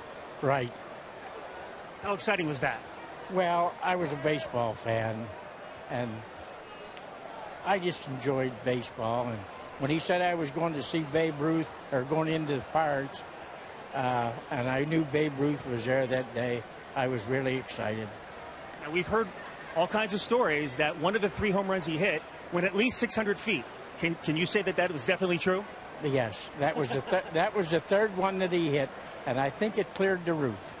Now, your son Ken also told me that you have an unbelievable memory. Can you name the starting infield on that day? The starting infield for that day was Gus Shore at first base. Pep Young was playing second base. Archie Vaughn was at shortstop. Tommy Thevenaugh filled in for Pie Traynor that day. And the outfield was Woody Jensen in left, Lloyd Wainer, and Paul Wainer, and Earl Grace was the catcher. Wow. I would think then that the memory of all 3 home runs still very vivid in your mind. So when you found out that Babe was done, how cool was it then that you knew that you had seen the final home run that he would ever hit? Back then it didn't set in, but later on in life it set in to me that I got to see Babe Ruth hit his last 3 home runs. It was something that I'll always remember. I'm 88, but maybe I don't have too long to remember. Real quickly, before I let you go, you were at Babe Ruth's final game, or the game in which he hit his final home run. When Bill Mazeroski hit the home run to beat the Yankees in 1960, you were where? I was at a bar, the not the Elton Hotel, but the McDowell's Hotel in Elwood City, and Tom Reese was the bartender, and I had just quit work at George K. Garrett Company, and I was standing there drinking beer when Mazeroski hit the home run. 2 pretty good spots to be in, huh? 2 good spots. Hey, thank you so very much. I also know that you're a veteran, so please enjoy Memorial Day week. I hope to. I'd like to go back up Memorial Day weekend. I usually go up to the old Sampson Naval Base in Waterloo and Geneva, New York, and I'm trying to talk my wife into it. I think she's going to give in. I think she'll get into it, Paul. Thanks for your time. Right, thank you. Guys, it's all yours. All right, Paul McElwain. Way to go. How about that memory? Got big poison, a little poison, 2/3 of the outfield. He's got them all. Archie Vaughn. Here was the paper. Of course, Jesse Owens had a big day, and so did the Michigan Wolverines in track. But this was when he had the Pittsburgh Press, too. Yeah. Well, it's a day in history. Great stuff. Well, back to the present day. The base hit by Soriano and the walk to Cardenas have chased A.J. Burnett from his start here in the 6th inning with 1 out.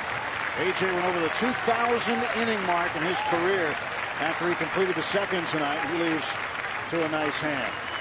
1 out, 2 on. Pirates a 1-0 lead at PNC Park. Here comes Jared Hughes.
And 1 out for the Cubs in the top of the 6th inning. So they're putting together a little bit of a threat. A.J. Burnett takes a seat after 5 1/3 innings, and young right-hander Jared Hughes comes on to take over his spot.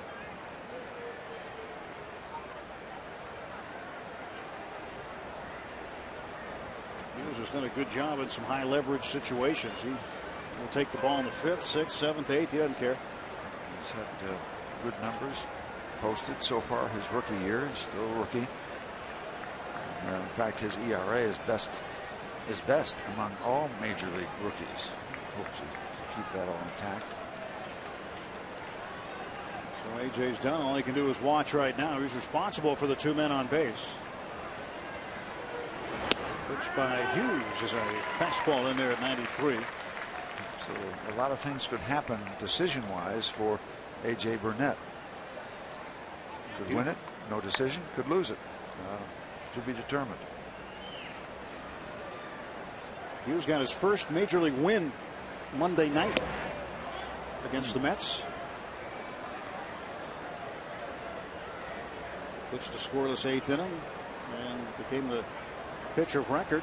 Pirates broke a 4-4 tie in the bottom of the 8th. They'd go on and win that ball game. 5-4.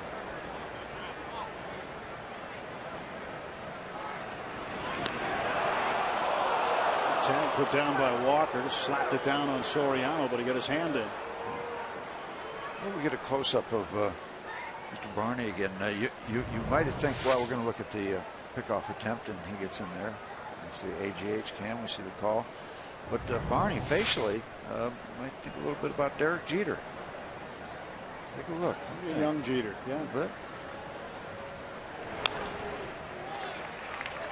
2 strikes now to Barney. Hughes was recalled on the 1st of May and has made 10 appearances since. Been charged with just 1 earned run in 13 innings pitched. It's an ERA of 0.69. Sinker ball guy, loves the sinker. That's why you'll see a lot of ground balls hit when he's out there.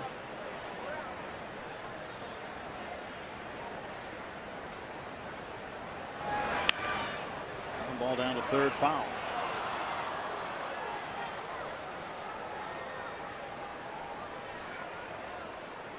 we're so intent on that Babe Ruth story. You got to fill me in here. Soriano gets the base hit, and then Cardenas also. He walked. He walked. Okay, thank you.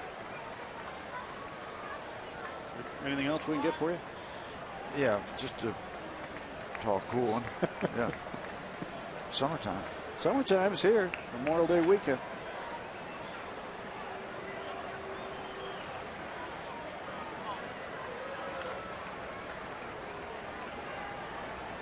He was ready for the 1-2.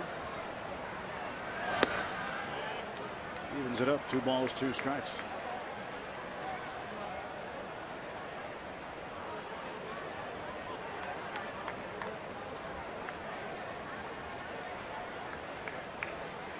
Hughes, a Southern California kid, says when growing up in his day and age, you have to declare a sport. You got to pick one. He wanted to play basketball as well as baseball, but it's far too competitive.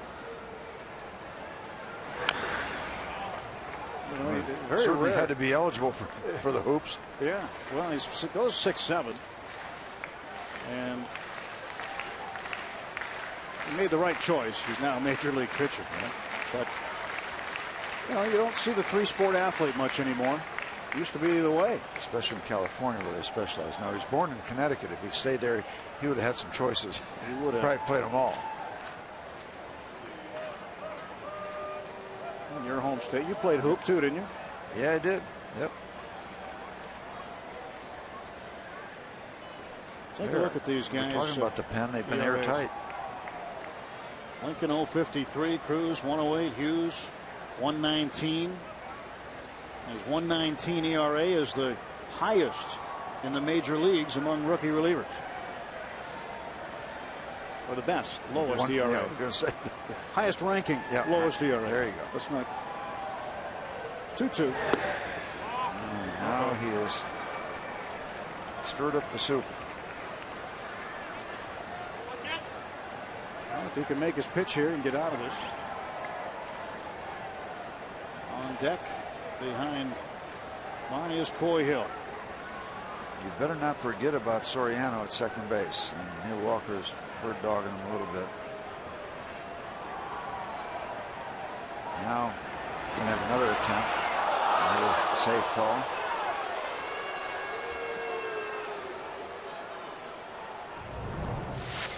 He just had that body language like he might have been thinking about going should Hughes get real careless and just give all his concentration to the batter, which would let him get away from second base cleanly.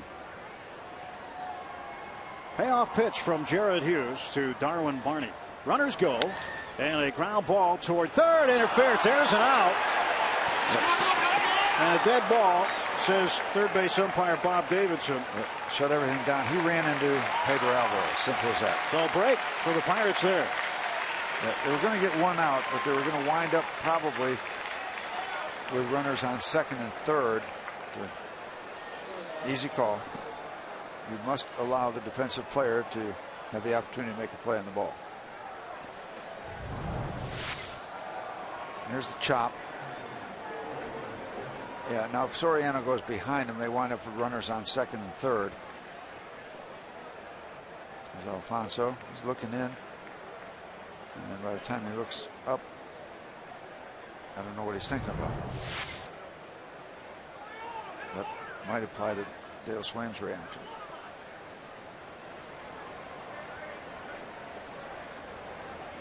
Five unassisted on the putout.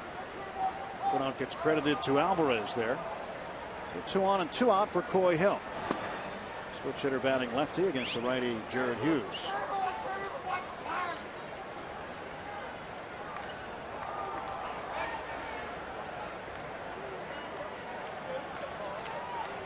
Cardenas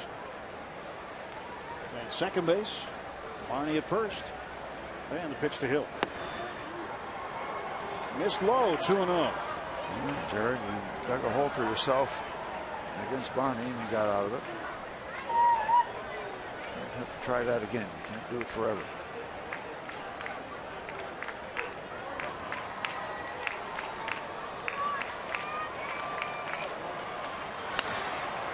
Towards second. Walker throws him out. And Jared Hughes keeps him off the board once again. That's 10 straight scoreless appearances for Hughes.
Rod Barajas with 2 outs and Alvarez at second base. Pitch one to right. The Jesus throw to the plate. Not in time. Pedro just gets the hand in there. Right there. Coors Light Freeze Cam brought to you by Frost Brewed Coors Light. Great look into the bullpen now as We get our aerial coverage tonight from DirecTV. If you call yourself a sports fan, you got to get DirecTV. Call 1-800-DirecTV. What a view they've got up there in the cockpit. Would you like to be riding in that thing right now in the dark? Yeah, you look down. Look at the view. In the dark? Are you afraid of the dark? Up there I am. I love looking at their shots. So. The contrast. Midnight at the Oasis. Neil Walker is 0 for 2 tonight. So we talked to you about the possibilities for AJ. The loss possibilities eliminated. Still could be a no decision. Could be W. So let's add on and increase the percentages of that happening. Yep, can't lose it now. That was when the starting pitcher who goes out after 6 will start pacing, or he'll sit in the dugout or sit in the clubhouse. Pace back and forth between.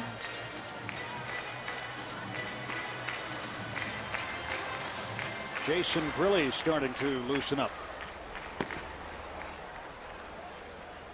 So in these situations, you might possibly think about a Grilli Cruz hand-to-hand situation, progressing down, like that kind of a script, but all those things could change. You know, that could work out entirely different.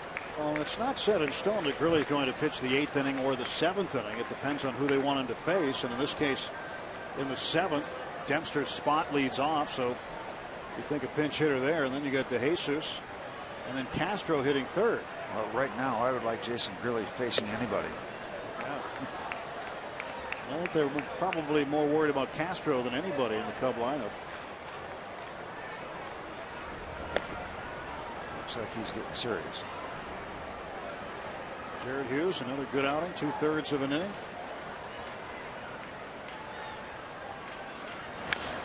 Walker fouls it off.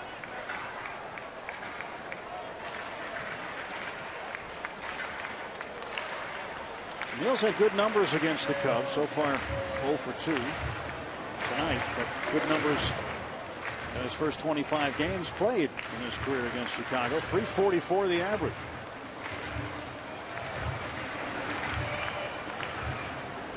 He's got 2 home runs, one of them at PNC Park on the 5th of May, the other against Max Scherzer on Sunday in Detroit against the Tigers. And Walker down looking. Strikeout number 3 for Dempster.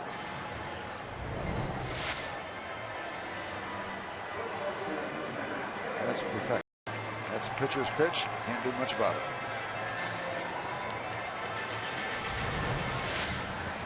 Dempster's 9th season with the Cubs, his 15th as a big league pitcher. He's had double-digit wins in each of the last 4 seasons. 7 times overall he's done it. Matt Haig, a little slow roller past the mound. Barney shovels it on to LaHare for the out. Nice play.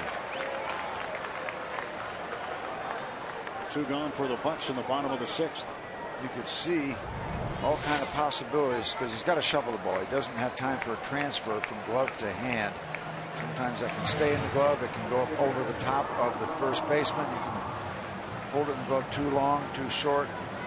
The key is to, the minute you feel the ball is completely open the glove, so it doesn't stick in the glove and you don't get messed up.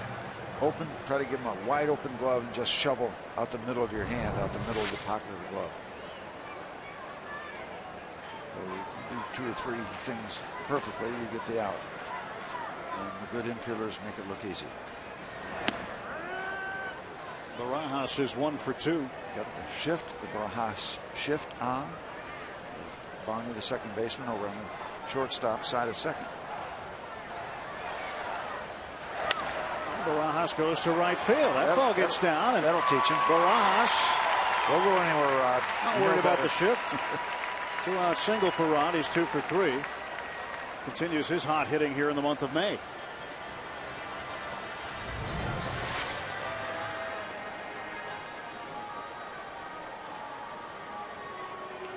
He didn't mind the manual shift on his transmission. Just go the opposite way.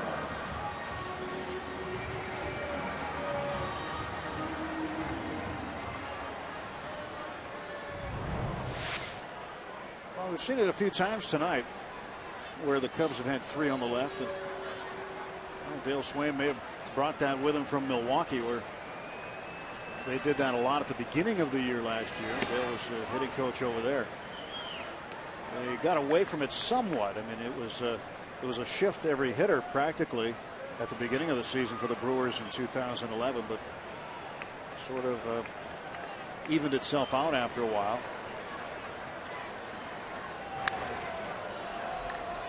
Varmus reached on an error in the second inning, flied to center in the fourth.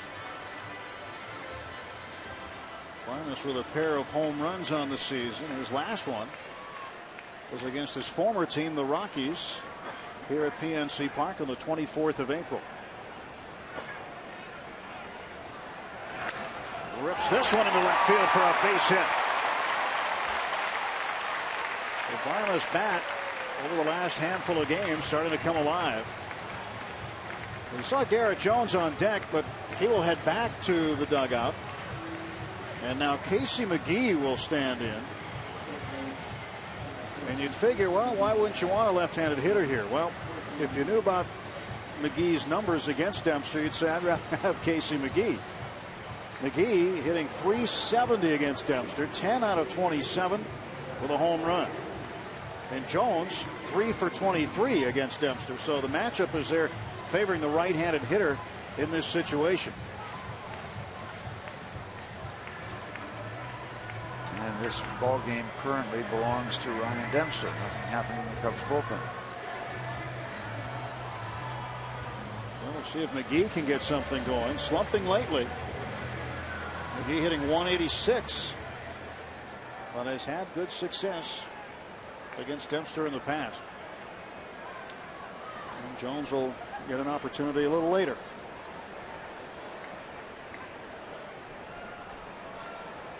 With Matt Haig here today, Clint Hurdle said that the pause button is going to be pressed on McGee and Jones at first base for a short time. Going to give McGee a chance to get some regular at bats out there. And a ground ball to short. First ball swinging. That kills the Pirate threat. So that was short, but not sweet. 1-0 Pirates headed to the 7th inning.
Home Depot doing more on defense. We'll play the game here. How about Pedro Alvarez taking a base hit away with 2 men in scoring position, ending the inning.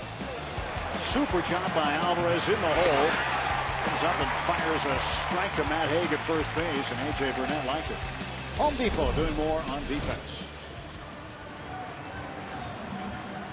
Changes as McGee will stay in. He'll bat in the 9th spot. So the double switch will have Grilli and Hague's spot. 6th in the order. And Grilli now pitching the 7th inning. He'll face 9, 1, and 2. Well, you got to remember about that innings number 17. Well, you can pop in the number 30 strikeouts in those 17 innings. 17 innings, 30 strikeouts. That's pretty strong. Well, Dempster will look for himself here. Why not? He's pitching a fine ball game.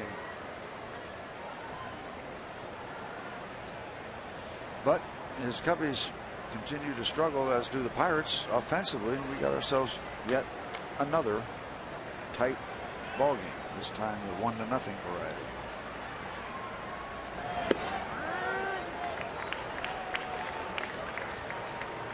Looks like Jason Grilli has found a home and has found himself here as he continues to really throw the ball well for the Pirates. Clint Hurdle managed him in Colorado. One of a number of stops on the Grilli tour, and he said that by far this is the best Jason Grilli has pitched, at least in front of his eyes. Yep, well, every once in a while you catch a pitcher at the right point of his career when he figures it out or feels right or recovers, gets healthy all of a sudden. Timing.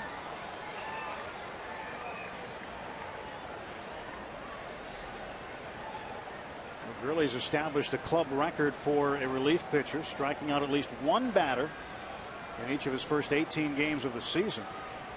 Previous record for a Pirate reliever to start a season was Pete Schurik. And now he's tied him.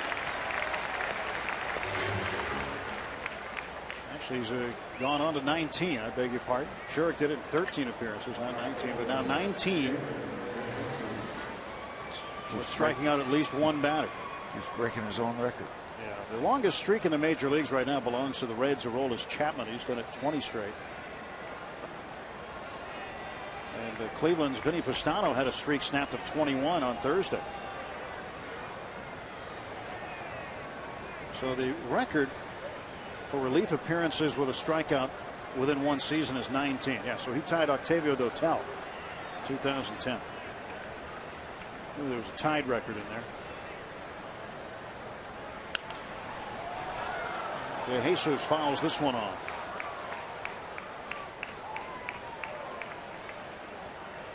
De Jesus has reached base safely twice tonight, walked once, got a base hit.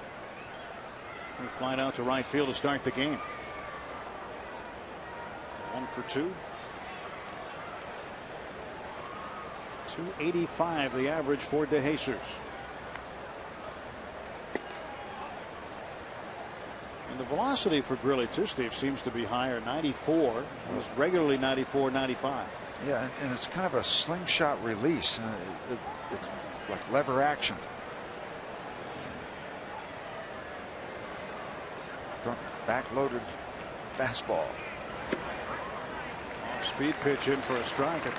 Where the Pirates get Grilli? Well, last season they rescued him from the Phillies organization, where he was given an opportunity to perform in AAA. The Phillies brought him in, and there was a clause in his deal that said if a major league club wanted to pick you up and put you on their big league roster, the Phillies would let him go, and that's what the Pirates wanted to do. Thank you. Strike 3 call. Got him on the outside corner. Well, yes, they said he got him, and if he said he got him, they got him. Let's take a look at this strikeout. That kind of backdoor slider kind of got around to the side of the house. I don't know if it got as far as the back door, but Hunter Wendelstedt said it did, and when Hunter says it did, as did his dad, Harry Wendelstedt, great National League umpire. And Hunter has followed in his footsteps.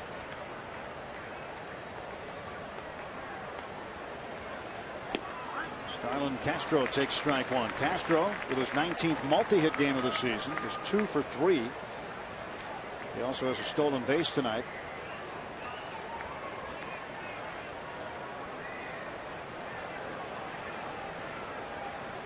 Nothing Pirates here in the top of the 7th. Strike 2 call. Really struck out Dempster, struck out De Jesus, and he's working on Castro. So does this extend this little string he's got going? Last 5 batters, 3 on Wednesday. Yeah, 3 in a row on Wednesday. Struck out the side in his last outing. Keep on trucking. See if he can do it twice in a row here. Just missed. I got low outside corner. That was close.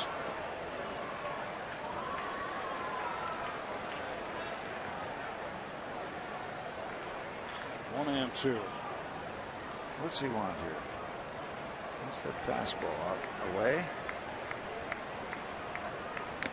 Got him. So 2 straight appearances for Grilli. One Wednesday against the Mets and one here tonight against the Cubs, and he has struck out the side in each of those 2 appearances. 6 straight strikeouts for Grilli. We're at the stretch.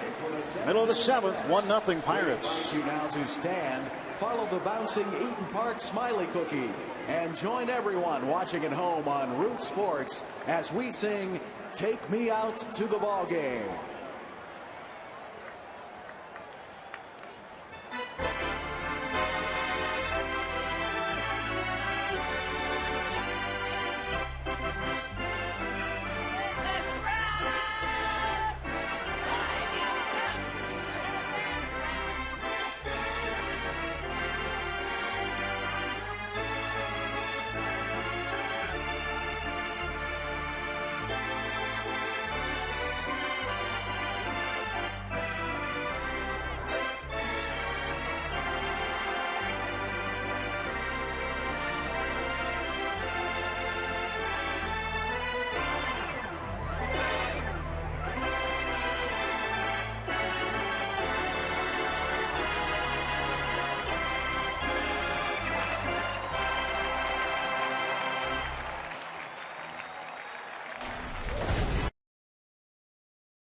Leads off against the starter Ryan Dempster.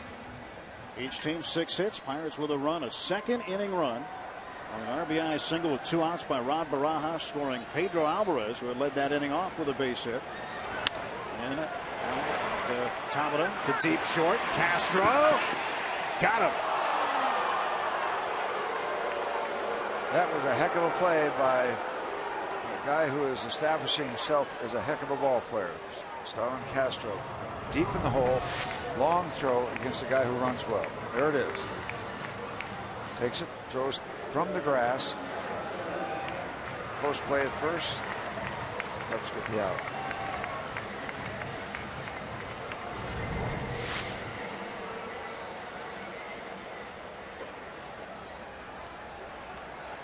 One out quickly now. Josh Harrison, the batter. 10-game hitting streak for Josh after his single in the 5th inning.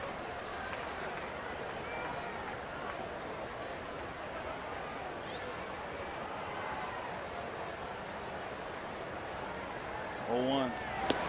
That's outside. Let's get Josh on the base. Let him steal another base and see if we can manufacture a 2nd run in the struggle.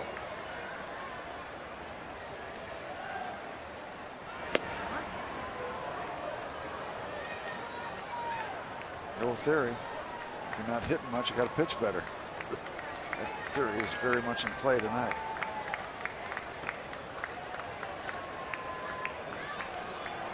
There's the 1-2 coming. And he struck him out. Foul tip into the glove. Dan Potash standing by with a very special guest. All right, guys, thank you very much. In the Hall of Fame Club with former Pirate Dave Cash. Good to be back in town saying hello to some, well, actually, I was going to say a couple fans. You've had a pretty long line here waiting for autographs. Yeah, I had quite a few people here, and great to be back in town. Pirates is the place where I got started, and we won a championship here. Now, you were just in town last year, if I'm correct, for a celebration of the 40th anniversary of the '71 World Series team. Right, and you know, getting together with those guys are always something special. Now, I would think that this party will go on for quite a while as long as the fans keep coming. And they're still coming. Lots of stuff, though, that they're bringing for you to sign. Oh, I've seen stuff from all over the place. I mean, I saw some pictures that I've never seen before, and it's kind of exciting. You know, it makes you really feel good that the fans still remember. Hey, Dave, thanks so much for your time. Any day. Guys? All right, Dave Cash. Dave Cash, you know, his initials are DC, but Willie Stargell always called him AC, always cool.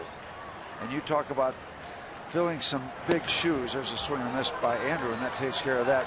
Dave Cash followed Bill Mazeroski and did a great job. We go to the 8th. That one run still standing up and still signing is Dave Cash.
Pirates Baseball on Root Sports is brought to you by Jeep.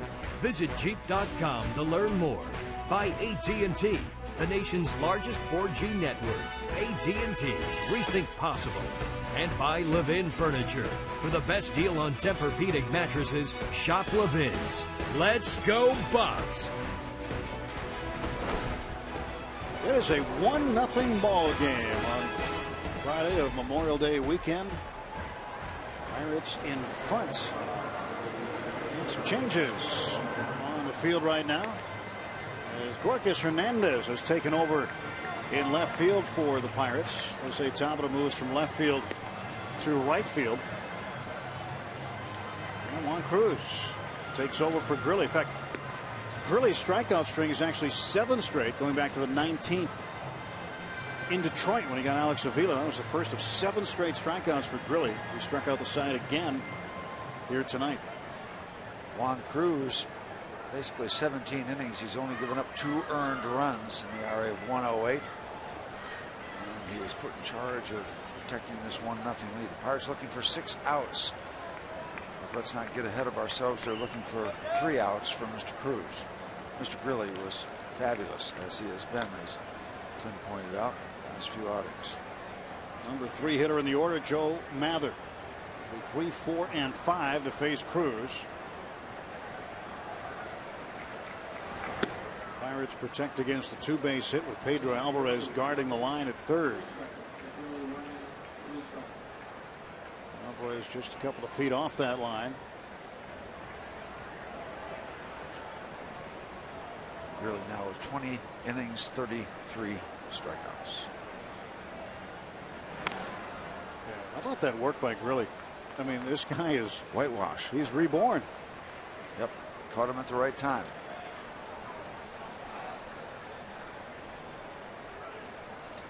Remember down in Atlanta one night, a big game. Well, they're all big, but it was a big situation. He struck out the side. Close game against the Braves. Did it against the Mets Wednesday. Did it here tonight against the Cubs in a 1-0 ball game.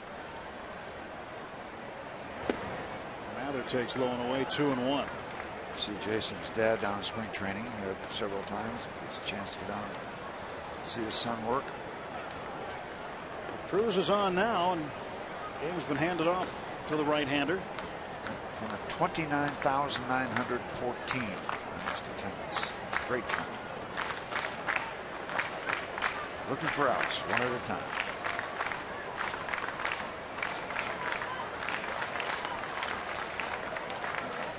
Big crowd tonight. Big crowd expected tomorrow too. 2-1. Count even 2 balls and 2 strikes. Cruz got tagged with the loss Tuesday night. His first loss was against the Mets. His first loss since the 18th of July 2009, Steve, when he was a member of the Royals against Tampa Bay. It's been almost 3 seasons since he'd taken a loss. To the right side, a base hit, leadoff single, and the Cubs now with a tying run aboard.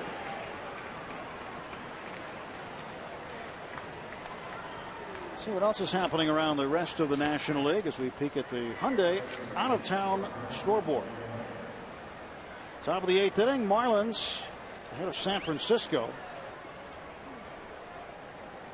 Mets in front of the Padres, looking to close that one out. Colorado on the road at Cincinnati, 5-3. Washington involved in another 1-run game. They're in the 7th with Atlanta. And St. Louis has pulled in front of Philadelphia. Brewers in Arizona just underway. And the Dodgers and Astros still to come. Be curious to see what the line is for Lincecum, as it didn't go well for the 49ers, the Giants ace. I wonder if that concern is mounting. Former Cy Young Award winner. 1 on, nobody out for Brian LaHare. Need the ground ball. And you could get it with Cruz. Cruz started the season with 11 straight scoreless innings in his first 12 games. He's got 6 career saves in the big leagues. It's obviously not a save situation, but 3 of them have come this season with the Pirates.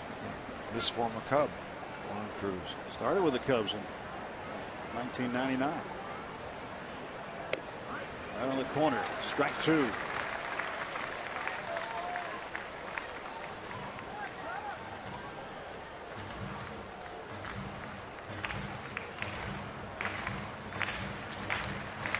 A 1-2 to LaHare, who is 0 for 3 tonight. Couple of ground outs to second. Could use a ground ball to second right now. Middle infield at double play depth. The pitch, swing and a miss. He struck him out.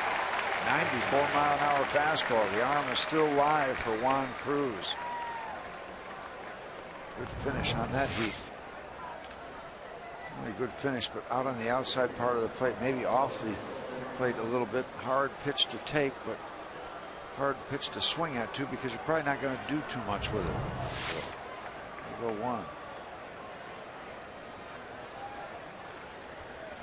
Now with 1 out and 1 on, Alfonso Soriano, the hitter, and a base hit in the 6th. He's also struck out twice tonight.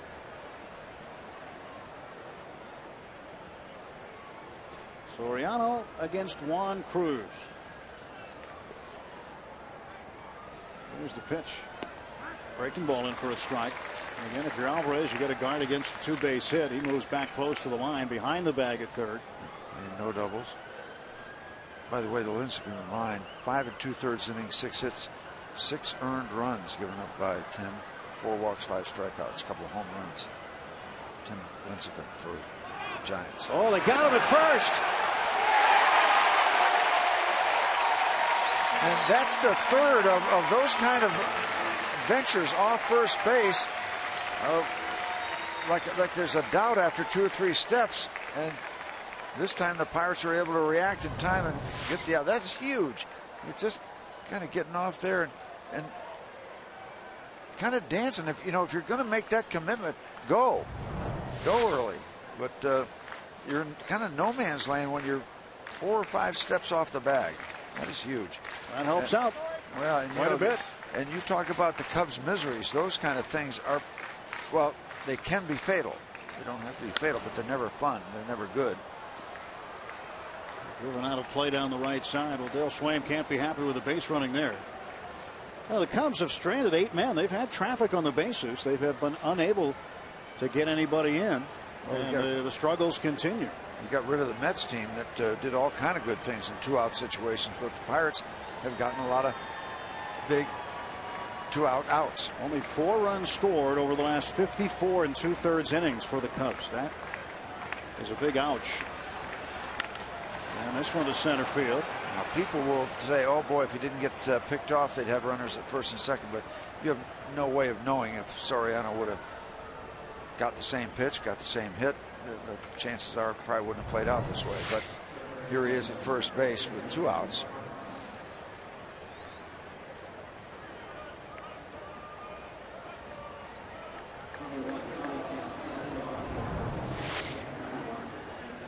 So Soriano will be replaced at first base by Tony Campana, who might be the fastest man in the room. So we're including saying Andrew McCutcheon. They're saying he might be going right away. This guy can fly, flat out fly. Probably out there to steal a base. He's got 12 of them. Substantial lead. You got to throw over there. No? Big secondary lead and a strike call to Cardenas. Adrian Cardenas, the third baseman tonight, has not had much luck. He's 0 for 2 with a walk. Campana's been caught only twice. Maybe that was just a look to measure Cruz, because the initial lead is substantial, and now it's crept out to more. Yeah, I mean, you gotta let him know you're out there. And Juan did that. Pirates protecting a 1-0 lead late in the ball game. Cubs a base runner with 2 outs. There goes Campana. Barajas throw down there. Oh, called him safe. Looked like he got him.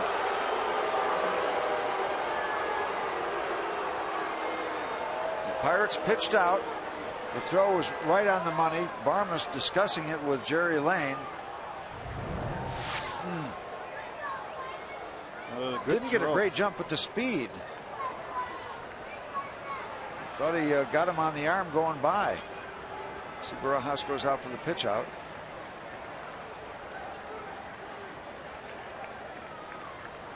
No, he might have been behind. He was behind that left hand arm. Jerry Lane right on the call. So that'll put the tying run in scoring position. The swipe came, I think, just a little bit beyond the elbow. Or I don't know if the swipe actually got him. Might have grazed one of the fingers on the batting glove. But even if he got him, I think the hand was ahead of the tag. Now he's trying for third base and a ground ball to second. Keep running. Walker throws on to first, and the Cubs will leave another man on. A scoreless inning of work for Juan Cruz. Heading to the bottom of the 8th, 1-0.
He went down to check on his veteran shortstop. Wasn't too happy about something.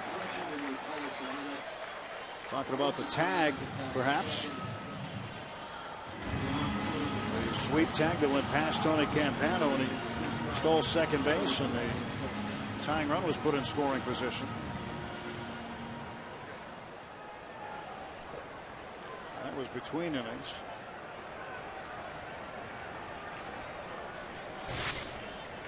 Pedro Alvarez leads off the Pirate eighth against Ryan Dempster, who's gone the route so far.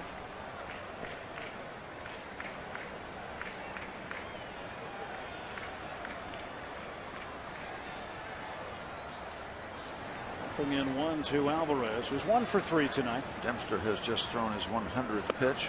That is 101. Let's look at the tag again on Campana with a head first slide. See where he catches it. Now, he might have missed him completely going across the back.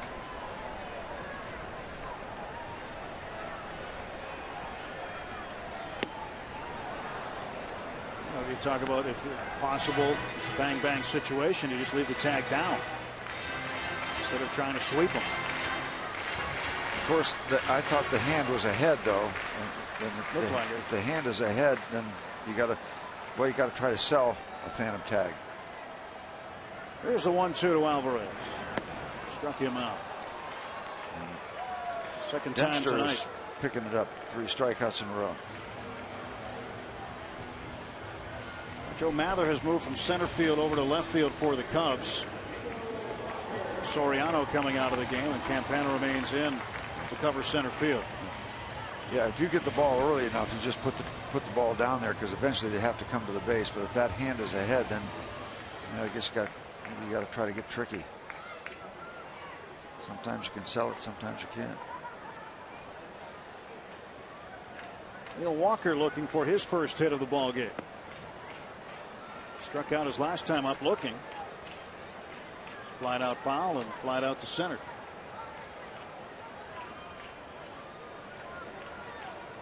Activity now in the Cubs bullpen, but it might be a moot point the way Dempster has picked up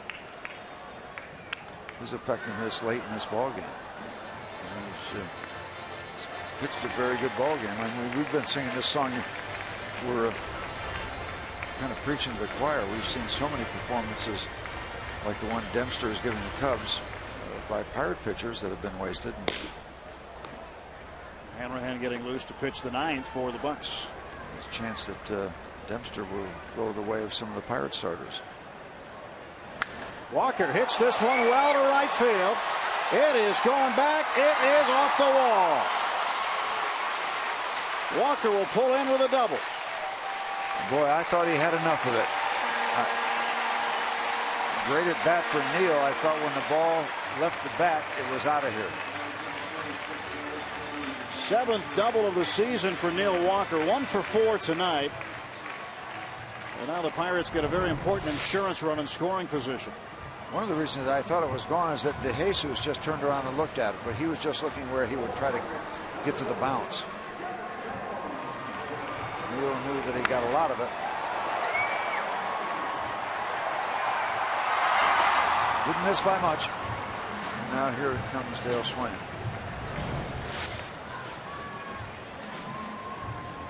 So Dale Swain out to the mound, and he will talk to Ryan Dempster. Hasn't asked for the ball yet. Now he points to the bullpen, and the left-hander James Russell will come in to face the pinch hitter Garrett Jones. 1-0 Pirates in the 8th.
Out of the ball game, didn't hit a home run this time. It was high off the wall, but he did on opening day of 2011 at Wrigley Field.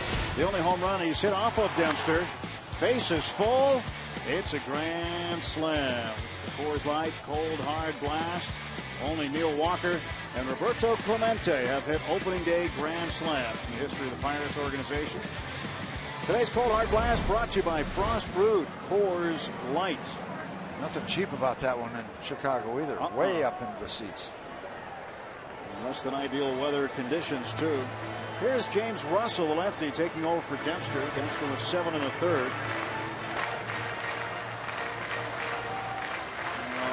He gets set to face the left-hander Jones. Looks like he should be starting for the House of David. There's a traveling team that used to go around barnstorming called the House of David, and that's exactly the kind of hairstyle they had. Right now the Pirates need to find a way to get that man home and get some insurance for Joel Hanrahan, who will come on to pitch the ninth. Yeah, a little wiggle room, please. Just a little bit. Ryan Dempster not too happy with how things ended up. He worked hard tonight getting into the 8th. In fact, had struck out 3 in a row before the double by Walker chased him. Struck out the last 2 in the 7th. Harrison and McCutchen. Got Alvarez to start this inning. This will be the 17th straight start where he has not won. Well, get Walker over to third base. But that was an excuse me check swing, not what Jones had intended. Now 2 men out. And if Rod Barajas can come up with another 2-out base hit, that would be all right.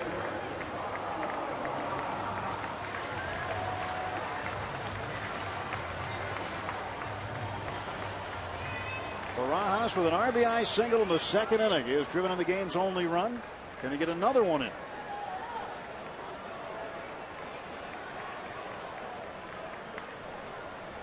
Base hit here would not nearly be as exciting. And he takes a strike with fastball, 91.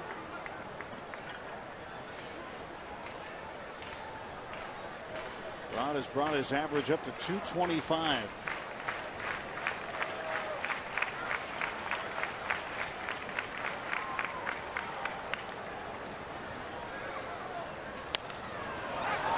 Pops it up. O'Hara will put it away, and the Pirates strand Walker. It's hammer time on to the 9th. Joel Hanrahan trying to come in and lock down a victory.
The top of the 9th inning.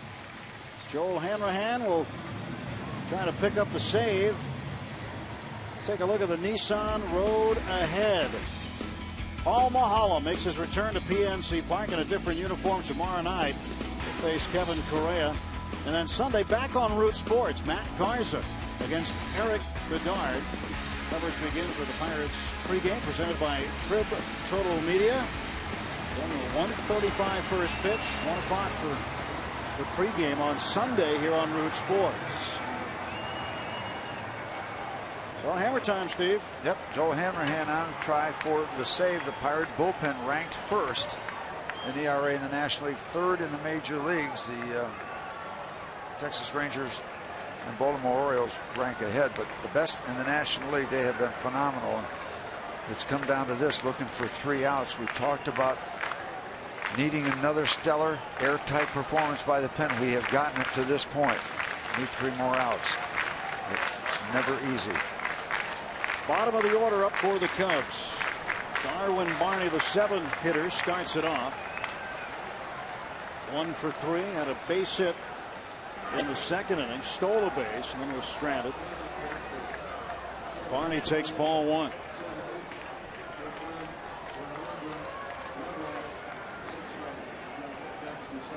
Here comes the 1-0 pitch to Barney. It's way inside at 95. Joel falling behind, 2 balls and no strikes.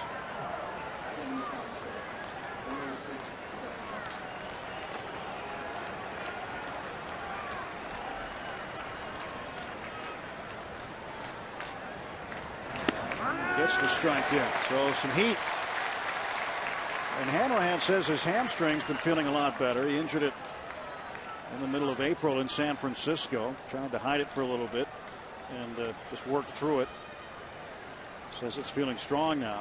2-1. That's fouled back. 2 balls and 2 strikes. Cranked that one up to 96 miles an hour.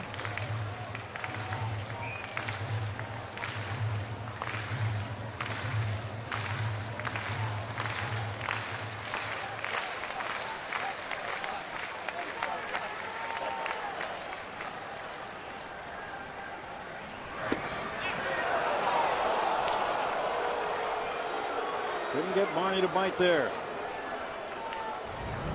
That close. Check it out. Ooh, that close. Wow. Now the 3-2. To right field, and that's going to fall in for a hit. So the Cubs get the leadoff man aboard in the 9th, and they've got the tying run on for Coy Hill. Never easy. Well, the pitch before looked like he struck him out. Next pitch, base hit.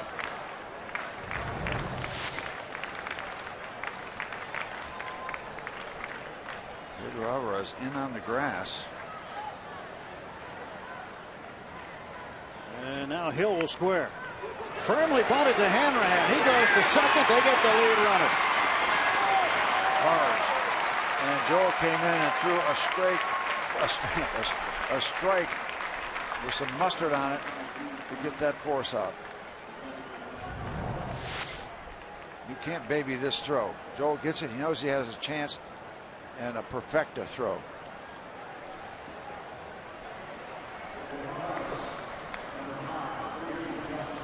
So that was the chance right there to get the tying run in scoring position for Dale Swain. Reed Johnson is going to pinch hit in the 9 spot. 246 hitter. But he has been a pain in the neck against Pirate pitching.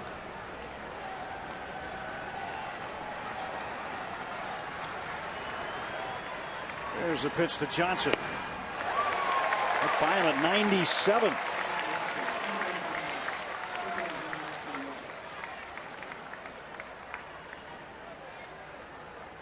This was just the 3rd time Johnson's come to the plate against Hanrahan in his career. He is 1 for 2. And Hanrahan struck him out the other time.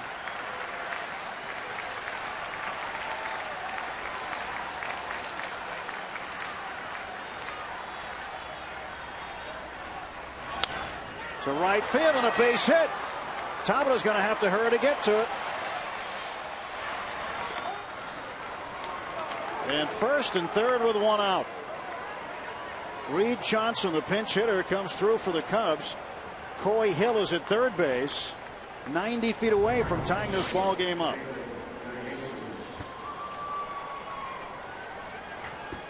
Reed Johnson has been doing this to the Pirates for quite some time. Just looks to slap the ball the other way, knowing he's probably going to be late on it, but gets the ball inside the chalk, and the Cubs set up shop now. DeJesus struck out last time up, so he is vulnerable to that. He struck out 31 times, so not an enormous number, but he can be had. And here we go. Here we go. Pops this one back for strike one. The other thing, too, the left side of the infield's got to be wary because the right-handed hitters went to right field. Yeah, opposite because they're a lot behind on the fastball. So it's nail-biting time right now for the Pirates. Joel Hanrahan walking the tightrope. You obviously are thinking with Joel all the time strikeout, but you're really thinking about strikeout now. 0-1 pitch to DeJesus.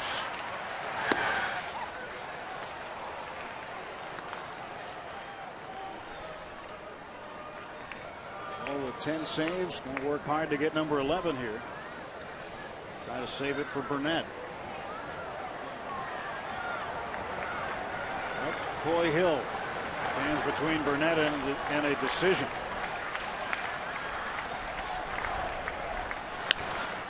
Strike two now. Okay, now he's in that zone where he can rack up that strikeout.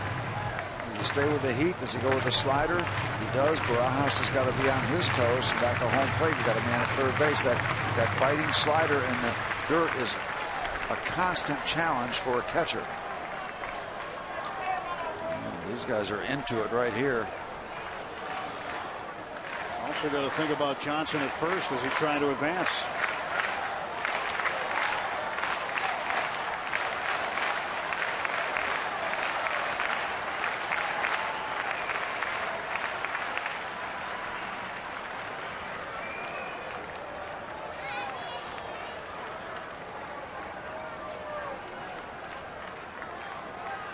Rod Barajas has to go through the signs again.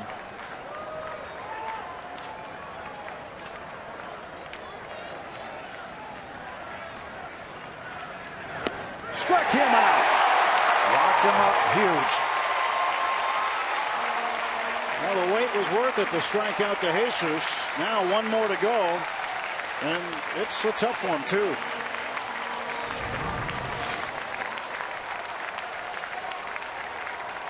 The backdoor slider, maybe picking up that outside corner. And it's going to be their best hitter against one of the best closers in the National League. Dig your heels in. We need an out. Starlin Castro, 2 out of 4. Hitting .317. 316 with runners in scoring position. Ball one to Castro. Castro hitting right-handers at a .292 clip. And he's done well on the road at .341. 3 out of 7 against Hanrahan. Hanrahan has struck him out twice.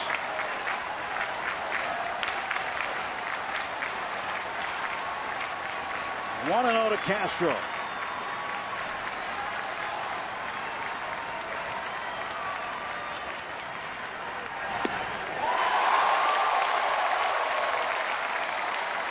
Looking for the fastball, didn't get it. When you see 89 miles an hour on the board, you know it's not the Joel Hanrahan fastball. Coy Hill at third. Cubs trying to get him in here in the top half of the ninth.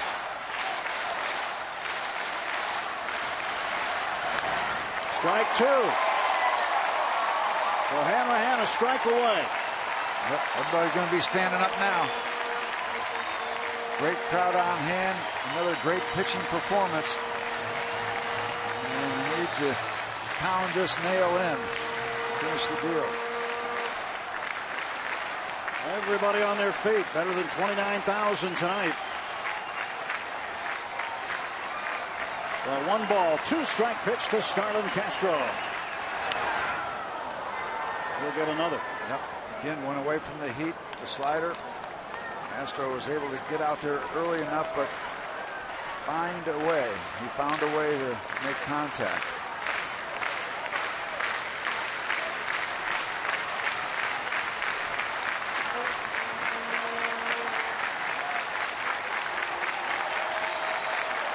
Put him away, Joel. Send everybody home. Got him!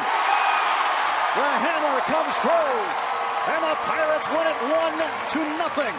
That's what the big-time closers do. You get in a jam, you get challenged, you reach back, you get something extra, and you put them away. You put them away. Runners on first and third, strikeout, strikeout. Done deal. A 1-0 shutout here tonight as the Buccos get the win. A.J. Burnett picks up his third as a Pirates starting pitcher. Well, they've hoisted the colors, and the Buccos get their 21st win of the season. Well, they'll never work harder. Let's send it over to Paul Alexander and Kent Colby right now. All right, guys, thank you very much. And Zeke, it never appears to be easy tonight. Certainly not an easy one, but starting with A.J. Burnett, then to Mr. Grilli, then to Mr. Cruz, and then Joe Hanrahan makes it even more interesting than he wanted to. But when you're making one run stand up, you're pitching the heck out of the baseball. Yeah, unfortunately for the Pirates, there have been too many one-run games, and they hadn't won any of them until tonight. But, yeah, you're right. A great pitching performance by everybody that went out there. You're pitching the entire night with your back against the wall. You know, just by the way the game's going on, that the one run that the Pirates got might be the only one in this game. You need to hold down your part of it. Each one, well, Burnett is a starter, and then each one of the relievers did that.